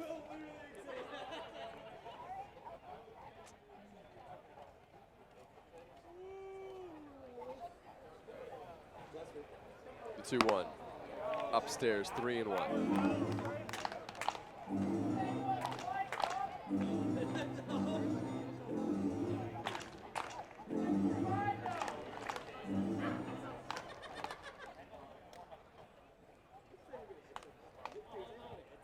Pena finds himself in a hitter's count here against Halden Craig. And he missed upstairs, so he's on base. So let's see what Dennis DeBanning can do in this at-bat here. He lined a double for an RBI his last time up. 2 runners did come across the score, but the second run was off of the air in left field. But you mentioned it, he hit a ball hard. That was back in the 4th inning where it was a fly out to the warning track in center field, then proceeded to hit a line drive. I think you're onto something. I think he's close here to unlocking that power yet again.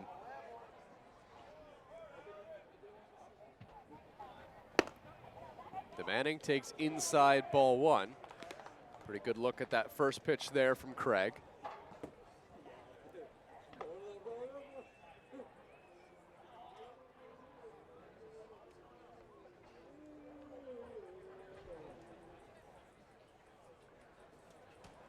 The 1-0 to Dennis DeBanning. Strike taken over the outer half. Matt Brandt is the batter on deck.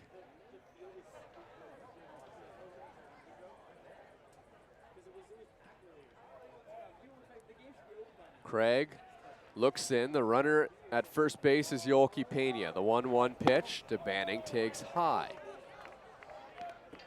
Hasn't seen the pitch that he likes just yet.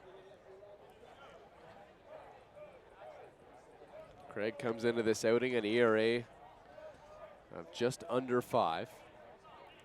He's 21 pitches in now in his second inning of work.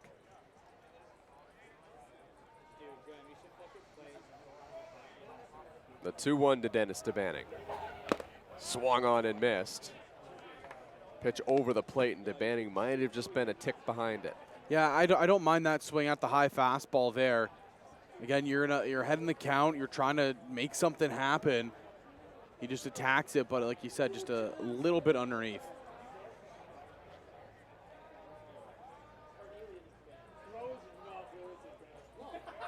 The 2-2 from Craig. DeBanning fouls it off. Pretty big rip at that one.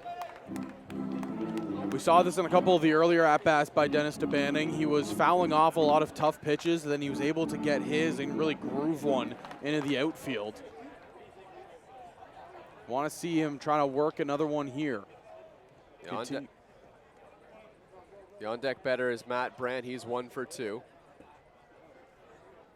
The 2-2 pitch from Craig. DeBanning hits one in the air to center field, back towards the warning track. The catch is made. Second time DeBanning has flown out to Walker Hulkgren in that fashion, and now there's 2 away.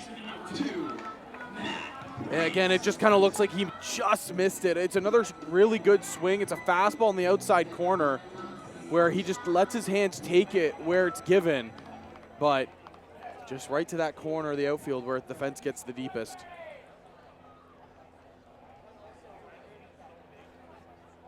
Craig trying to lock down this 7th inning for Brantford.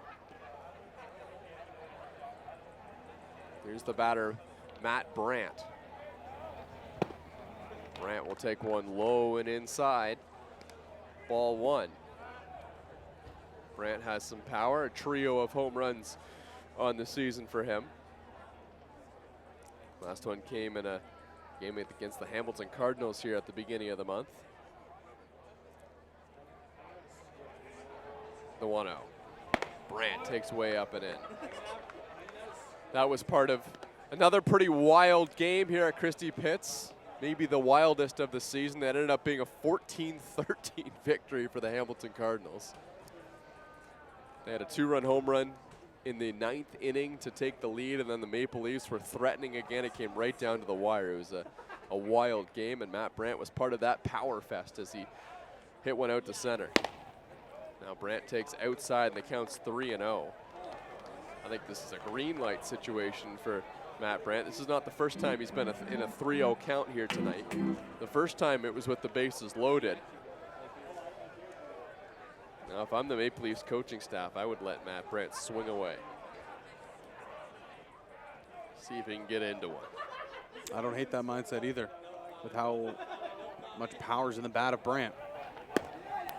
Well, he takes a strike. Looked like he was taken all the way. Kyle Pops is the batter on deck for the Maple Leafs.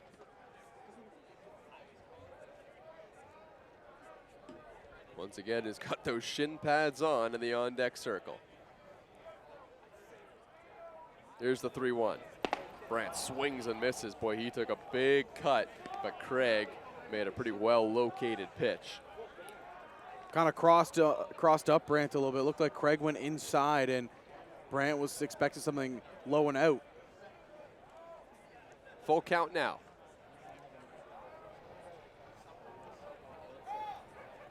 Runner on the move, pitch low and away, ball 4. Matt Brandt draws the walk. That was a pretty nice at-bat there from the Leafs third baseman, and now here comes Kyle Pops.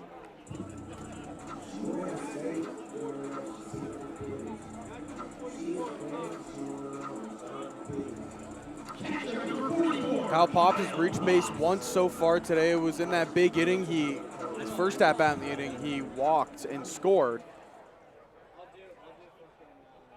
Just trying to put up another competitive at-bat here like he did in that one.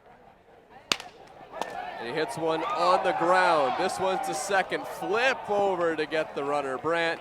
And that will end the inning. Fielder's choice gets the Brantford Red Sox out of the 7th. 15-13 the score at the pits as we go to the 8th.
Leading things off here in the top half of the 8th inning, Christian Kuzemka, the designated hitter, as mentioned, 4 for 4 on the day, 2 home runs, 2 singles. The biggest blast of the day was his grand slam in the 4th inning.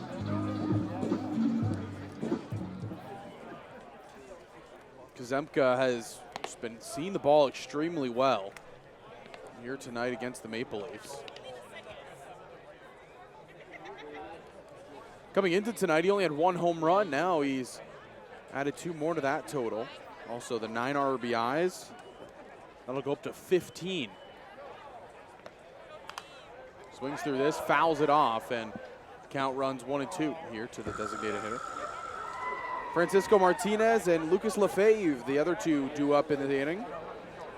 It's 6, 7, 8 in the Brantford lineup as the score is still 15-13 here in this one. Here's the 1-2, another hesitation by DePaula. And it's a fastball just missing on the outside corner, even it up 2-2.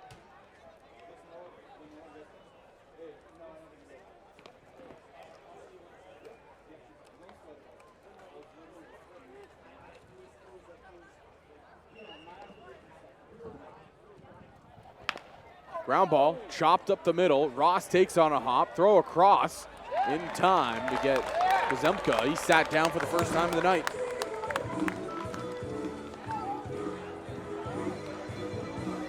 Just took a walk down towards the field and caught up with Marcus Knecht briefly. Remember that he got hit on the wrist earlier in the game. Good news, no broken wrist, we're pretty sure. Just kind of got him in a tough area. You said his hand just kind of went numb, so I think it was more a precautionary thing, and I guess if your hand's super numb, you can't really hit with that either. Here's a bunt down the third baseline. Play for Matt Brandt. Throw to first in time. Great play by Matt Brandt at third base, and there's 2 away. That play, it's so interesting to me because you want to test Matt Brandt at third base, position he's not used to. But on a play like that, he's able to field it cleanly and then just step and fire a bullet over there to first. That's something he's used to doing, even just from his knees from behind the plate to second. Yeah, he's happy about that one too.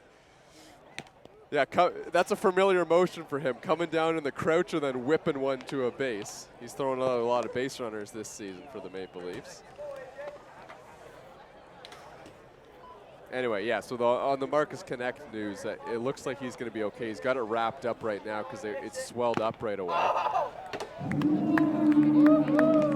He also had an interesting note, too. The Maple Leafs are pretty sure that the Brantford Red Sox starting pitcher today, Elian Serrato, was getting it up to like 94, 95 miles an hour. He was throwing hard.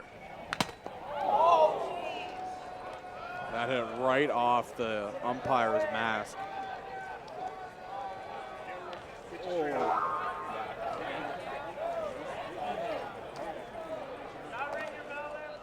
Yeah, that did not feel good.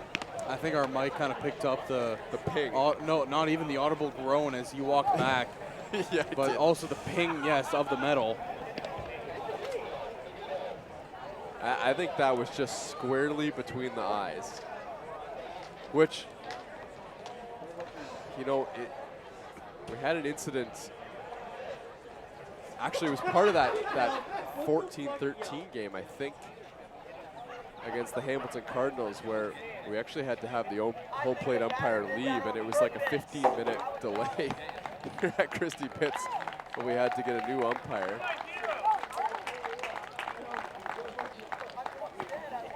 Looks like he'll be all right and stay in the ball game. But yeah, those ones will wake you up. And it's been a long night.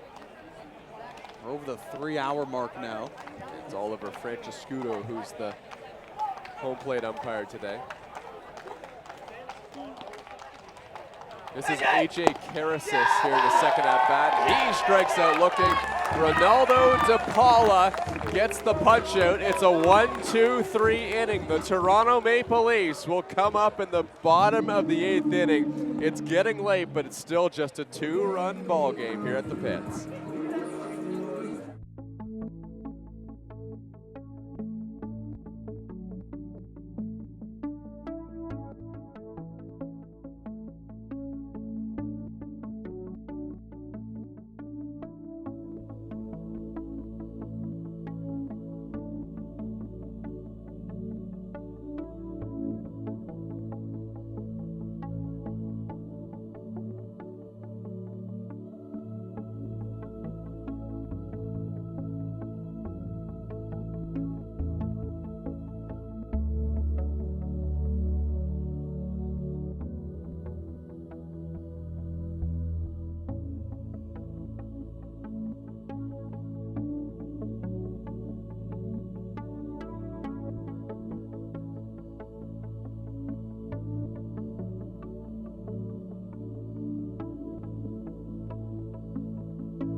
Back here at Dominico Field, Ben Sidorenios leading things off for the Toronto Maple Leafs here in the bottom of the 8th inning.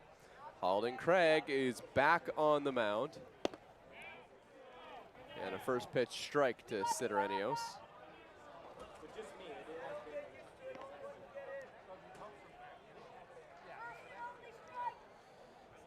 It's got a little bit quieter here at the pits as we approach 11 at night. It is the summer, but it is the middle of the week as well. Yeah, of course, Brantford Red Sox fans are no stranger to being at the ballpark at 11 o'clock. They always got that delay to start the games. Unless it's cloudy. Which they always hope it is. Yeah. Sun delay is not fun. Yeah, and over the last couple weeks, the Maple Leafs fans have grown accustomed to being here this late as well. There have been some long games. Not necessarily bad games, but there have been some long games. Some of them have been bad. But some of them have been long and very exciting, too. Just like tonight. This is my first time back at the pits in a little bit. 1-2 now on Ben Sidorenios. That one's up and away. Yeah, you missed a lot of fun, actually, when we were here at the pits. Yeah, I wish you were here for that 14-13 game. That was wild. We were actually here. Our whole crew was here striking everything and taking all the equipment down. And we were still like folding up the table and the lights went out because it was midnight. Here's the 2-2 now on Ben Sidorenios. Pitch upstairs and the count runs full. Yeah, while I was away, the path got paved here.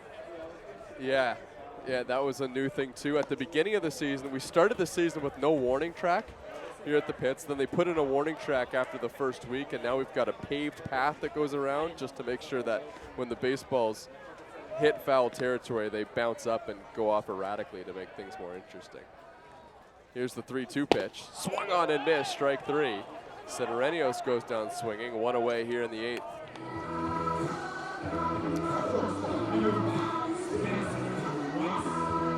Back to the top of the order in Spencer Ross. Officially 0 for 2, but he should have at least earned himself one infield hit, you'd have to think. Grounded out with the bases loaded, which catched in a run. So it was a productive at-bat. He was out by the fraction of a step, and then his last at-bat as well. I think he broke his bat. Yeah. Once again, same thing. Both times they've been bang-bang plays at first. I mean, what else can you do about that? Well, the home plate umpire is staring down the press box because... Gotta get a counter on that.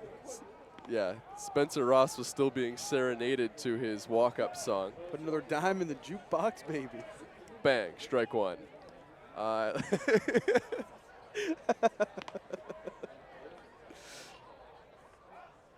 Here's the 1-0. That one's outside.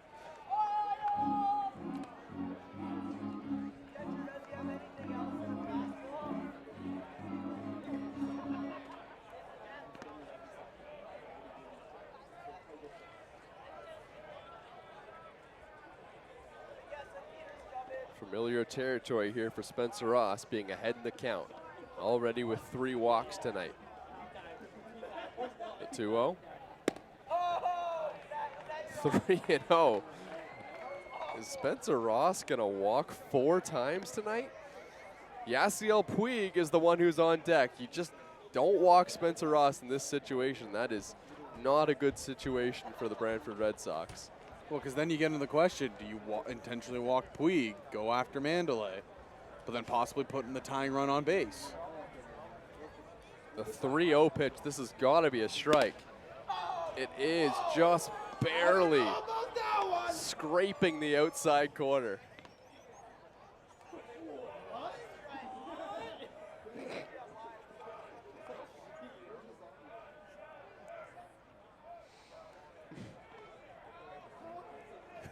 Three and 1 the count now to Ross. I wonder if he takes another one here against Craig.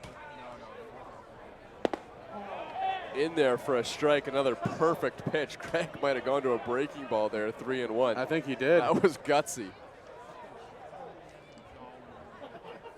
Yasiel Puig looming on deck. Brantford Red Sox would love to face him with the bases empty again, just to make sure that they continue to have the lead after his at-bat.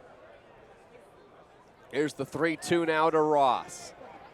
Upstairs, ball 4. Craig went after him with another breaking ball, and he walks him.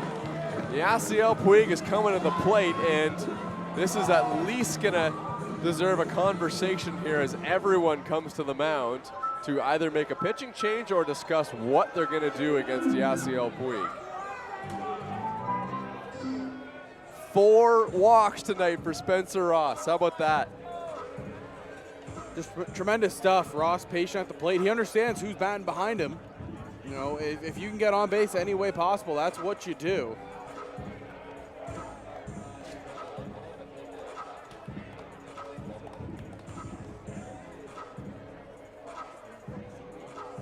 Well, as soon as I saw 4 walks, I did the only sensible thing and went and looked to see if Ryan Dos Santos has walked 4 times, because he has been like the walk king over the last couple of years.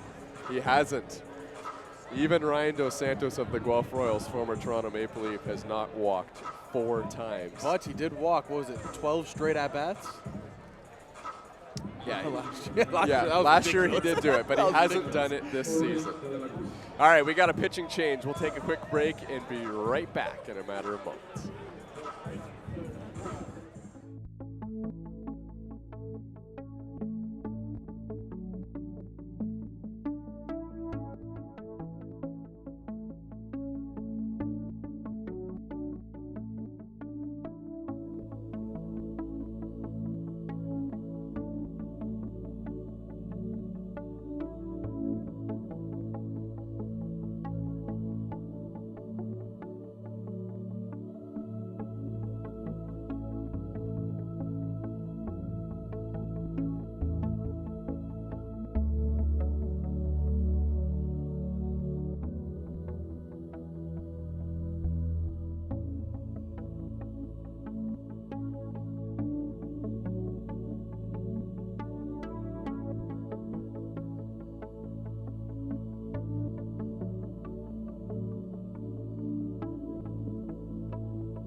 Back here at Dominico Field, new pitcher of the game is Jorge De La Cruz, and he will have the tall task of facing Yasiel Puig here in the bottom of the 8th inning. He represents the tying run.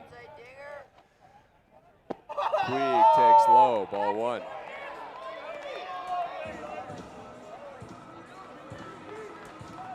Yasiel Puig, 2 for 2 tonight. He's walked twice, 3 RBIs. They've all come via the home run. As Puig takes low and away. 2-run shot and a solo home run in his last at-bat. Well, here's the thing. Do you go after him or do you avoid it and put the tying run on base? I think they're just going to pitch him cautiously here. Here's the 2-0. Puig takes a strike. I don't know if Puig was necessarily taking all the way there. I think he just thought that was a close pitch. Now the count's 2-1. Mandalay on deck. Puig trying to tie things up. And Yasiel Puig gets one on the ground. This could be 2. Flip to second for 1. On to first. Double play. Jorge De La Cruz comes in and gets Yasiel Puig to ground into an inning-ending double play. And the Maple Leafs are down to their final 3 outs here at the pits, but Brantford will have the chance to add on at the top of the 9th first.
Well, back here at Dominico Field, Luis Florentino is into the game for the Toronto Maple Leafs. He is the closer.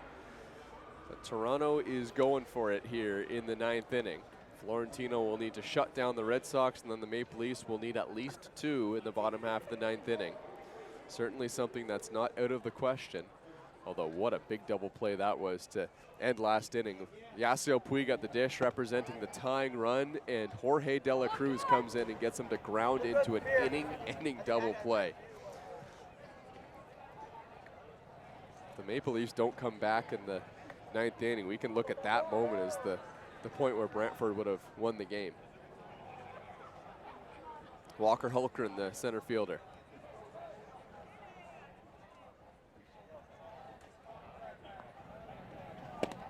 Pitch way inside from Florentino. Now it's 2-0. Hulkgren is the number 9 hitter, then back to the top of the order in Jacob Cantor, who's on deck. Florentino having another pretty solid year. The ERA, again, it's a little bit inflated, but I mean, the stuff is there. He's had a bit of trouble when it comes to walking guys. Still a very reliable arm in the back end of this bullpen.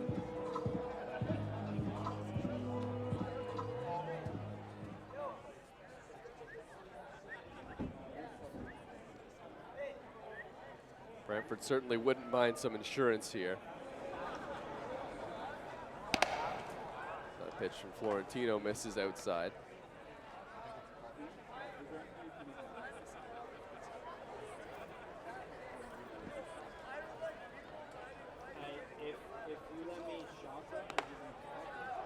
Ball 4. 4-pitch walk to Walker Hulkgren to lead off the inning. Top of the order, and Jacob Cantor now at the dish. Well, the crazy thing is that we haven't had a run in 2 innings. You had to say something. And it's 15-13.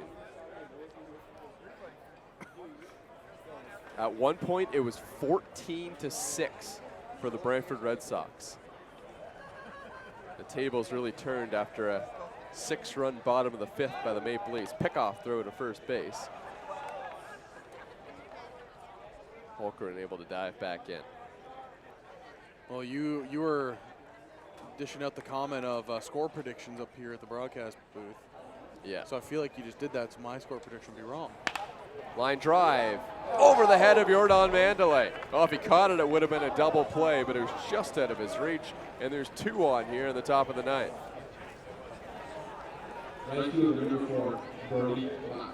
I picked 24-20. That was a couple innings ago, though.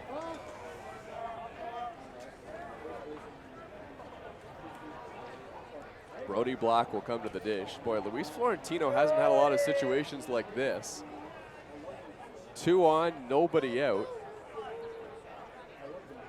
But runners that are his responsibility, as this one goes to the backstop. That was over the head of Black. This one rolls up the line. The runners advance, and they were turning the bag as that one made it all the way to the Brantford dugout. Yeah, ricocheted off the back poles there, and there was a player that was, I think, sitting on a bucket, didn't realize that the ball was at his feet.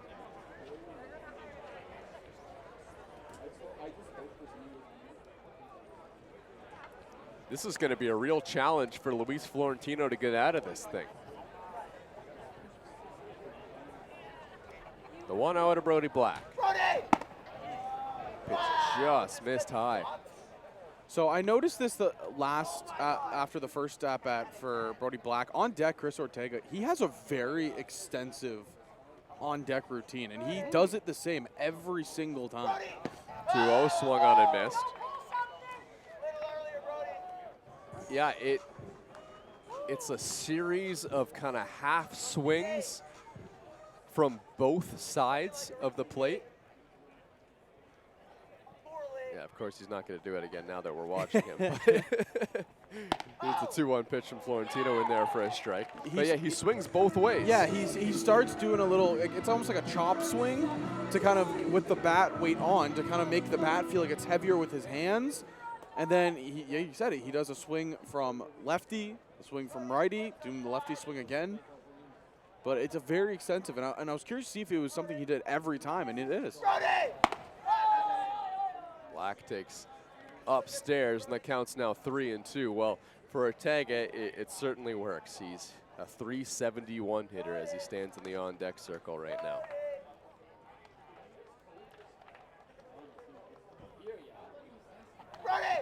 Black takes just inside. Ball 4. And that will load the bases. Now, since the Maple Leafs right now are in the interest of not just limiting the damage, but snuffing it out altogether, I guess that's not the worst situation.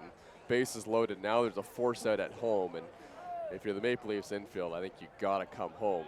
Problem is, Christian Ortega is the last batter you want to be facing in a situation like this. Bases loaded, nobody out.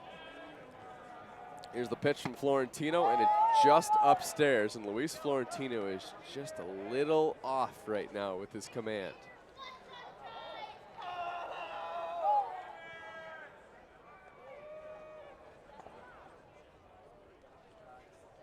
The 1-0. Well, the Maple Leafs will have to communicate on what they're doing here on a ball on the ground. I think they're coming home, but you also have to remember that almost the entire infield is playing in not the regular positions today for the Toronto Maple Leafs. Everyone is basically at, even with the bag. Swung on and missed by Ortega. That was a good pitch there by Luis Florentino. He is ahead in the count. So Florentino, the best case scenario for him is get a strikeout here of Christian Ortega. And that is something that Ortega does. He struck out 27 times this season. Second best would be a ground ball and hope the Maple Leafs can come home. The 1-2. Hit on the ground. Brant has it. He's coming home. Throw bounces to home plate. Bobbled by Pops. He has it. The runner is safe at home plate. The base is still loaded, and Kyle Pops got run over as he tried to pick up the baseball. Unfortunate play there. The throw home was in the dirt. It just ate up Pops a little bit. He just wasn't expecting that one to bounce in there, and he just went straight for the baseball and tried to dive in to get it. This is concerning here for the Maple Leafs, because it kind of looks like Kyle Pops got kicked in the head a little bit on the way to the plate, but I don't think that was like a dirty home plate collision or anything. There was a crazy one of those in the Chatham-Kent Barnstormers game the other day. I think that was just, Pops was just the victim of an unfortunate circumstance there at home plate. They are discussing this to see if Pops had control before. I can't imagine how the runner coming home possibly could have got to home plate there, because Pops was laying on it. That's what I was thinking too. And Pops picked up the baseball. It seemed like in time, but he was also just blocking any chance to get to home plate, so I don't know how that factors in. Jacob Cantor was the runner coming home. We also saw a nice bit of sportsmanship from him as well. I think that was actually Walker Holton. Yeah, Walker Holton, sorry. Came over and just made sure that Pops was okay. Runner safe at home plate, confirmed by the umpiring crew. Yeah, I don't know what the call is there, because there's no way the runner coming home touched home plate. Like, I just don't think that's possible, but.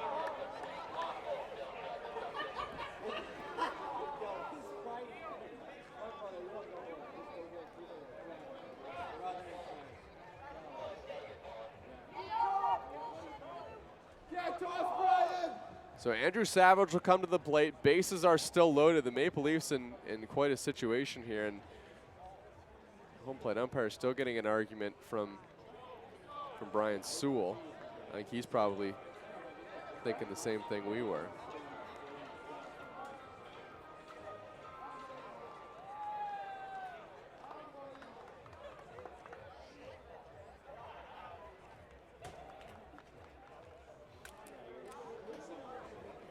Strange play. It's just an overall strange play. See if it matters in the end. Swing and a miss by Savage. It certainly would change the situation, though, because it would be 1 out, bases loaded, and the run not coming in to score. That's an okay situation for Florentino. This is much worse. Savage checks his swing. He did go around, says the umpire at first base.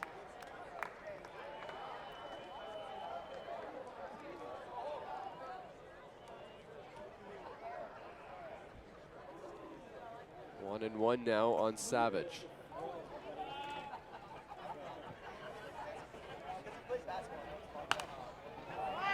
Fouled off and the count's 1-2, and Florentino gets ahead again.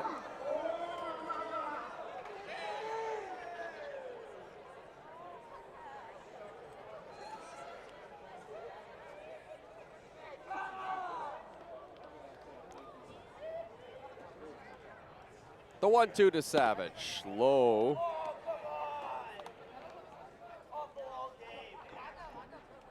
Two and two now on the Red Sox catcher.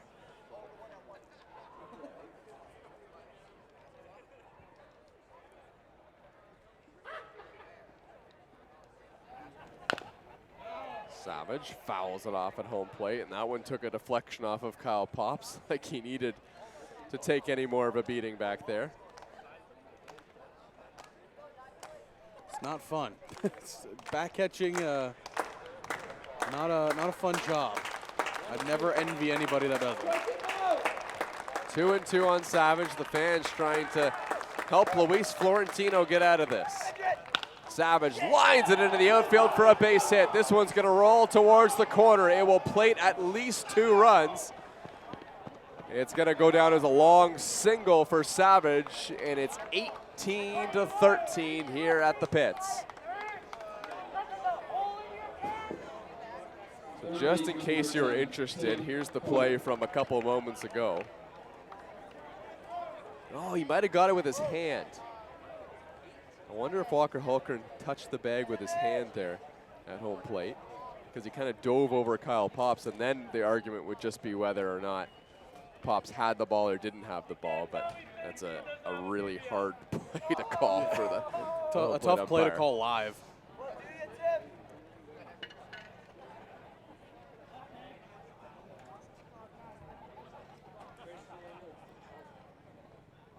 So Tim Holyk comes to the plate, still nobody out in the inning, and this thing's opened up again here in the 9th.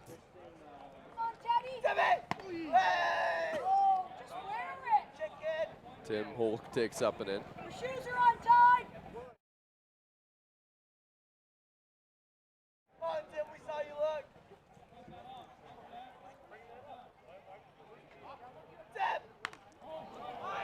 Holyk will foul this one way back up onto the hill. Right beside us. On this way onto the sidewalk. I've only ever seen 2 foul balls come up to the booth, and both have made contact with me.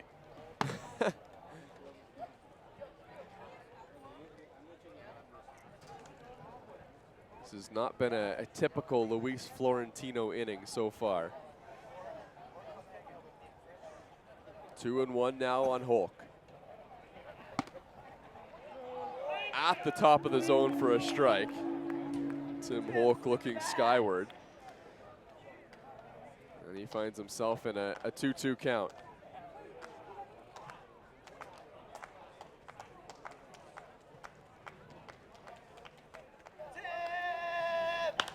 Holyk rips one foul down the line.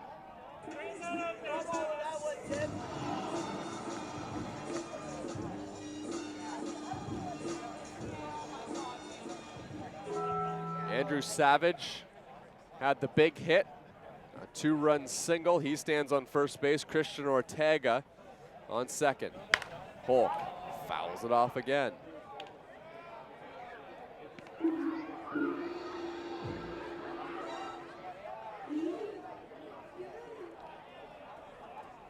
Tim Holyk, a .347 hitter after a 1-for-4 night, trying to tack on here in the 9th. RBI, scored a couple times. Swings and misses this time. Florentino gets out number 1.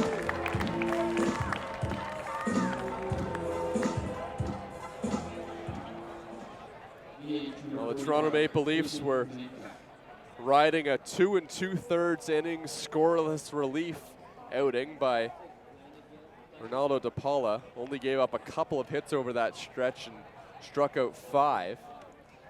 Came into the 9th inning in a 2-run ball game, but now the Brantford Red Sox have opened the lead back to 5 here against Luis Florentino, who has had to throw 28 pitches just to get one out. Yeah, just couldn't find his release point early in the inning, and that's kind of what's resulted in the struggles we've seen him have here. He's been forced back into the zone, but now the Brantford hitters, they're just sitting dead red fastball.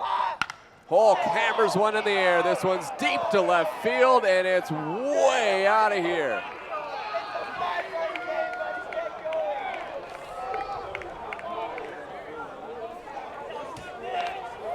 Actually, that was Christian Kuzemka who got a hold of it. That is his 3rd home run of the night. Wow. Just wow. 3rd home run of the game. The only one that he hasn't hit is a solo shot. He has 9 RBIs tonight.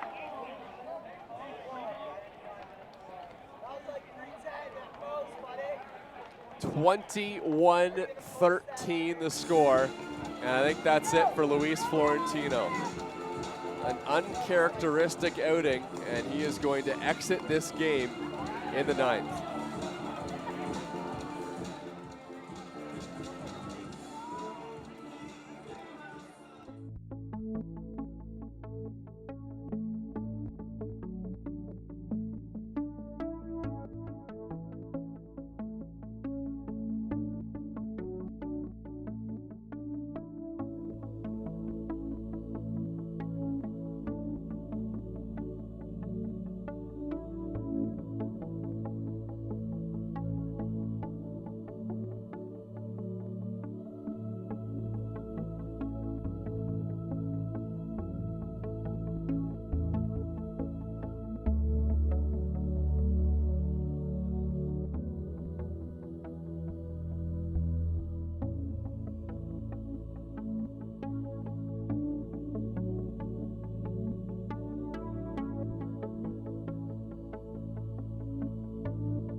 Alex Lanigan on the mound for the Toronto Maple Leafs. And the first pitch is low. Alex Lanigan has pitched in 12 games for Toronto. He's gone in 11 2/3 innings over that stretch. 21-13. Christian Kuzemka has homered 3 times tonight for the Brantford Red Sox. He came into this game with just 1 on the season. 9 RBIs. Now here's a ball to short. Spencer Ross has it. Quick out for Lanigan here in the 9th inning. He's doubled his RBI total in one night. He had 9 coming into tonight. He has 18 now. All-time night for Kuzemka. Now this is AJ Karosas at the dish.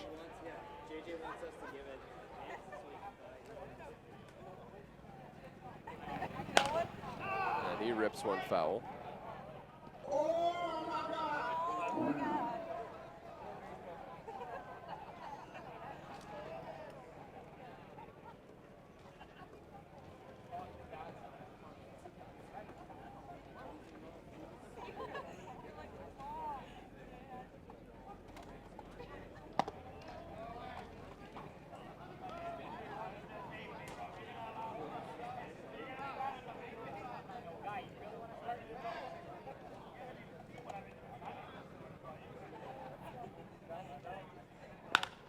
And this one's hit in the air. This one's high and deep to right field, and it is caught right at the warning track.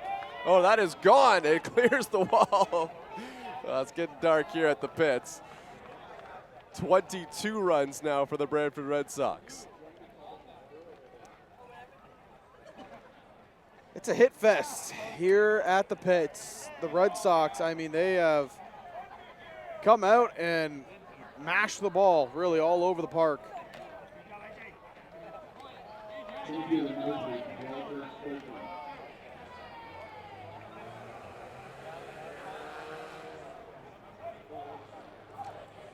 Sixth home run of the game for the Brantford Red Sox.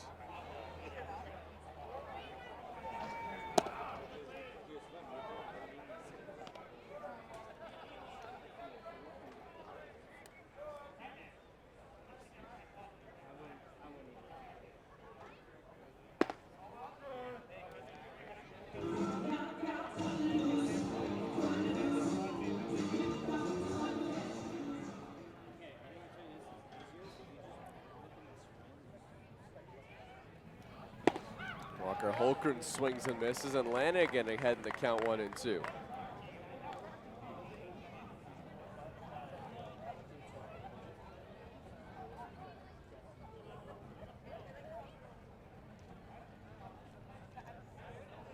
Here's the 1-2 from Lanigan. Swung on and missed, strike 3. Alex Lanigan gets the punch out. That will finally end the inning for the Toronto Maple Leafs. The Brantford Red Sox have 22 runs to the Maple Leafs 13. Bottom half of the 9th inning coming up.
Back here at Dominico Fields, Jordan Mandalay leading things off here.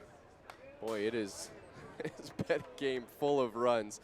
You know, 22-13 is the score, but the real pivotal point in that inning was with bases loaded and nobody out in the inning. There was a ground ball, a play not made at home plate, one that the Maple Leafs thought could go either way, as Mandalay lines one into the outfield for a base hit.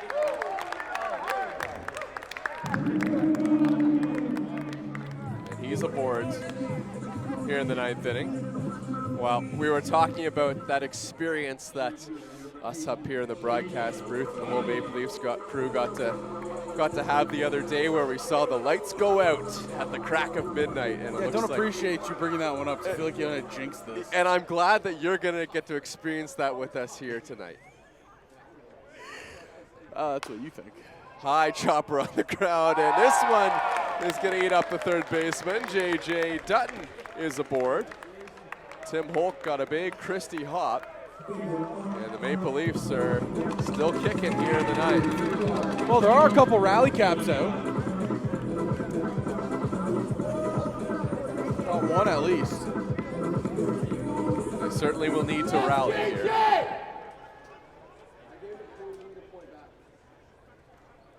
Nine-run game here in the ninth. Yolki Pena will take a strike at the knees.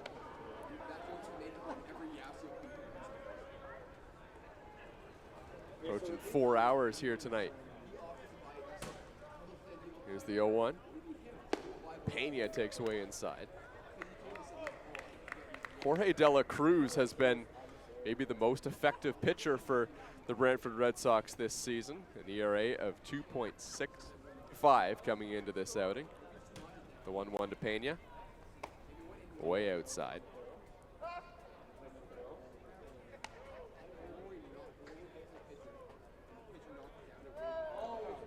You know who's still toughing it out, though? Who? The Bushmen. Yeah, them and like 13 other fans. It's late.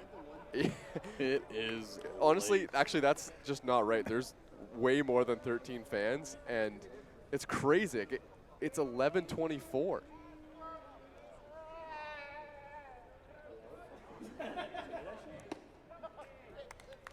Pitch is inside, ball forward to Yolki Pena, and the bases are loaded with nobody out here in the ninth.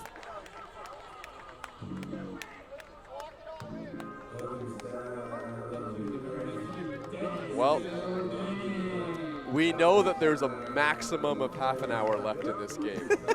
Yes. The lights won't turn on again after midnight. If we get to Puig, I'm calling it now. He hits the ball, the lights go out. That'd be cool. I'm calling it now. Well, we've talked about Dennis DeBanning. He's flown out to deep center field twice tonight, and it's felt like he's getting close. And you know, if not to bring the Maple Leafs back into this game, this would certainly be a good at-bat just to carry some momentum through the rest of the season for Dennis DeBanning. Now, of course, Dennis DeBanning has been running in and out from the outfield for 4 hours now, so just doing anything this late in the night is difficult. DeBanning will take a pitch outside.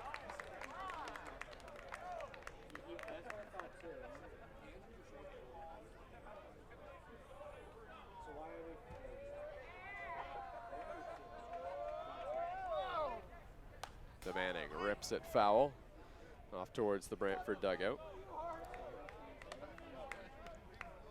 30-year-old Jorge De La Cruz standing at 6'2" on the mound for the Red Sox. 6 seasons playing in the Canadian and Inter-County Baseball League. The 2-2 to DeBanning. Tapped foul off himself at home plate, and it trickles to the backstop. Bases loaded, nobody out.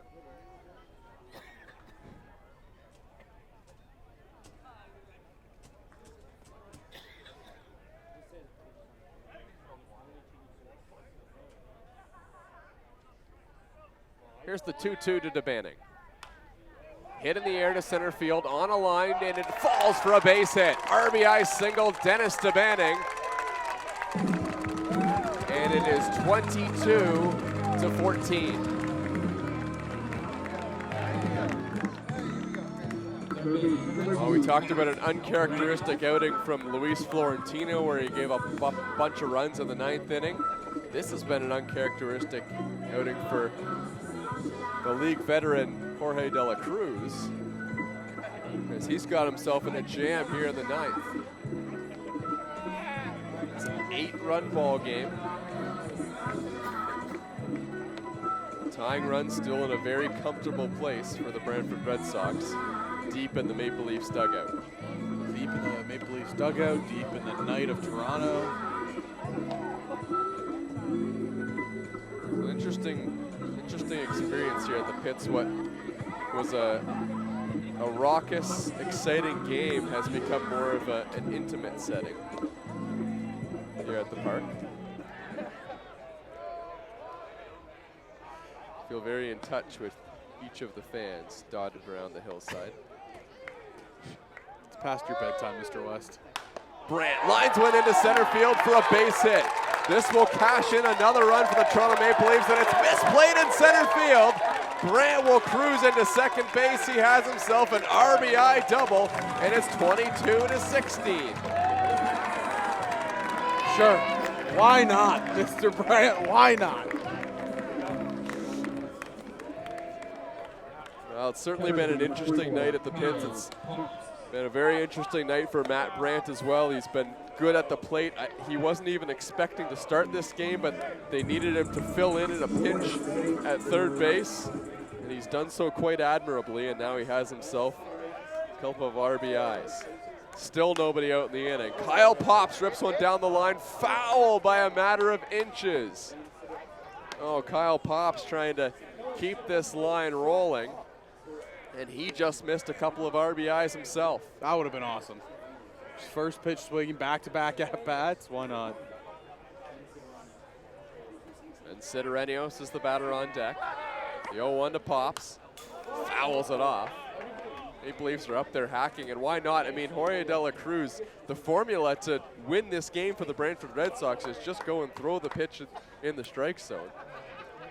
Maple Leafs need a lot of runs to get back into this thing. 0-2. Pops takes outside.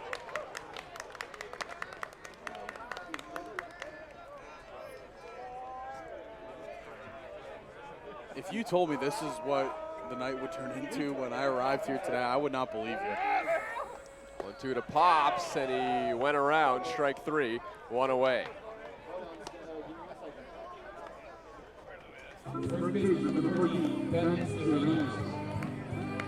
Ben Sidorenios comes to the plate in this 6-run ball game. You're getting to the point of the night, partner, where I have a feeling that we might start getting noise complaints because of the music because it's so late. Cross that bridge. No, I think we crossed that bridge about 30 minutes ago. Yeah.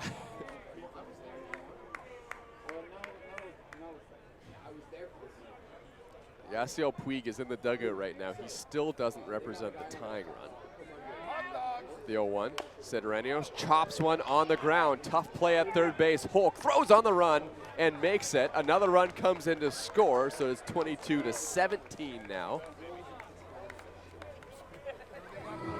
And there's 2 away. Maple Leafs down to their final out.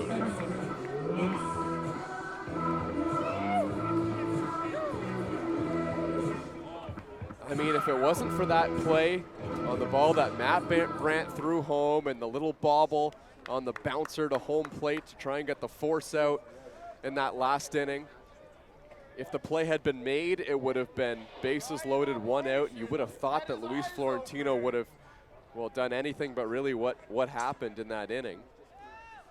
And the Maple Leafs piling on here. Boy, this could have been a really different ball game tonight. Yeah, just a couple of moments in the game where you look at it as, wow, that could have been a turning point, and it's kind of just been that way all night long for the Maple Leafs. If that out was made, it would not have been a 7-run night for the Brantford Red Sox. Pitch on the inner half in there for a strike.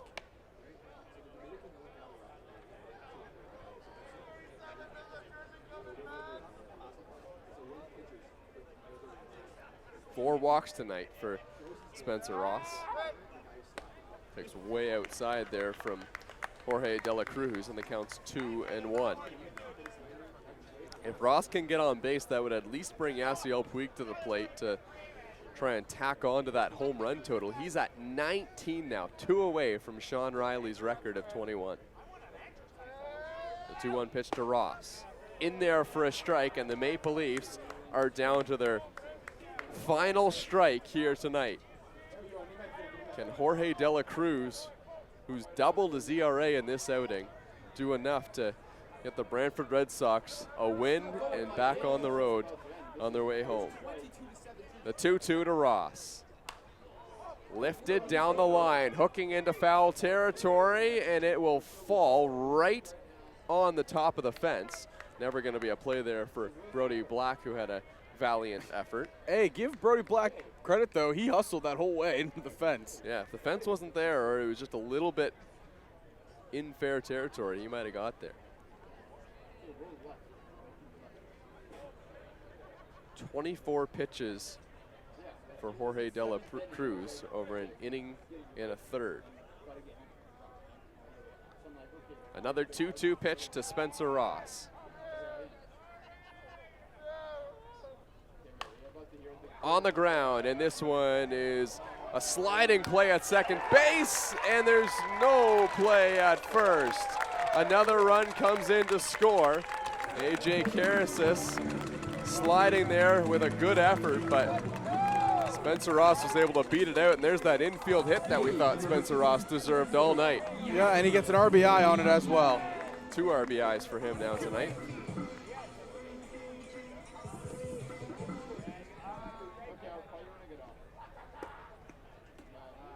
So that'll bring Yasiel Puig to the plate.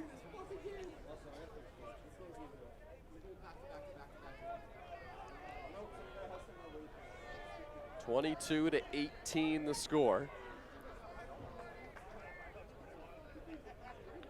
Is this the most amount of runs scored in a ball game? Yes, tied. Puig checks a swing, did not go around. Crazy you asked that question.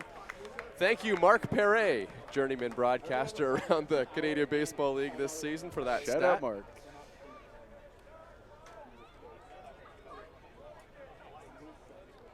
He could have messaged me. He didn't even message me. A little heartbreaking over here. The one out of Puig fouls it off. Boy, he had a big cut at that one.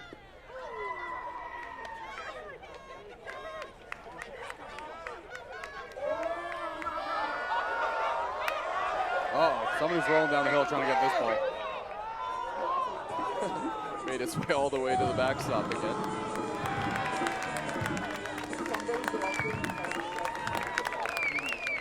.40 runs scored tonight. The 1-1 to Yasiel Puig. Takes a strike on the outer half. Maple Leafs down to their final strike again, but in the trusted hands of Yasiel Puig. Mandalay is sitting crossed-legged on deck. The 1-2 pitch. Puig hits one on the ground into the outfield for a base hit. So Jordan Mandalay will unfold the legs and walk to home plate for an at-bat here in the bottom of the 9th inning. Well, the tying run is now in the on-deck circle in the form of J.J. Dutton, but there's still 2 outs in the inning. We've batted around. Are you surprised by any of this? Because I'm not. My final score prediction was 24-20. It's looking pretty good. it's looking pretty good. It's looking the closest out of the group.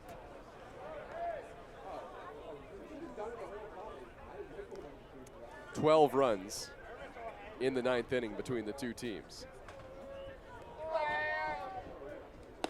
And it wasn't like there was position players being thrown out. Both teams have finished the game with their best pitchers. Jorge De La Cruz came in with an ERA of about 2.5. It's now climbed to over 5.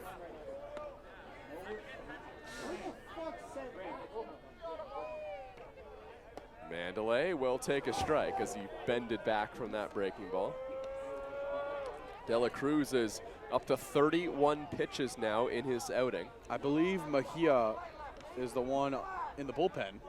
If Mandalay gets on, they might have to go to him. Jordan Mandalay hits one on the ground to second, and that will end the ball game. A.J. Karras is able to pick that one up and step on the bag. A 40-run night here at the pits. 22-18 the final score in a game that was 4 hours and 7 minutes, which I am pretty sure ties exactly the longest game that we've had here at the pits. That happened just a couple weeks ago in what was a pretty exciting ball game tonight, Zach. A little bit of everything. You know, the offense for the side of the Brantford Red Sox is really what changed this game. I think it was 6 home runs. Christian Kuzemka almost had the quadfecta of home runs. He only missed the solo. But Brantford, they lived to see another day in this playoff fight. The Maple Leafs, you know, they wanted to they put up a fight. You got to give them credit. They never gave up. But at the end of it, 22-18 is the total. Yeah, it was a unique night tonight at the pits. We'll call it a Canadian Baseball League scoregami as we say goodnight here from Toronto. For myself, Thomas West, as well as Zach Benoit. Have a good night.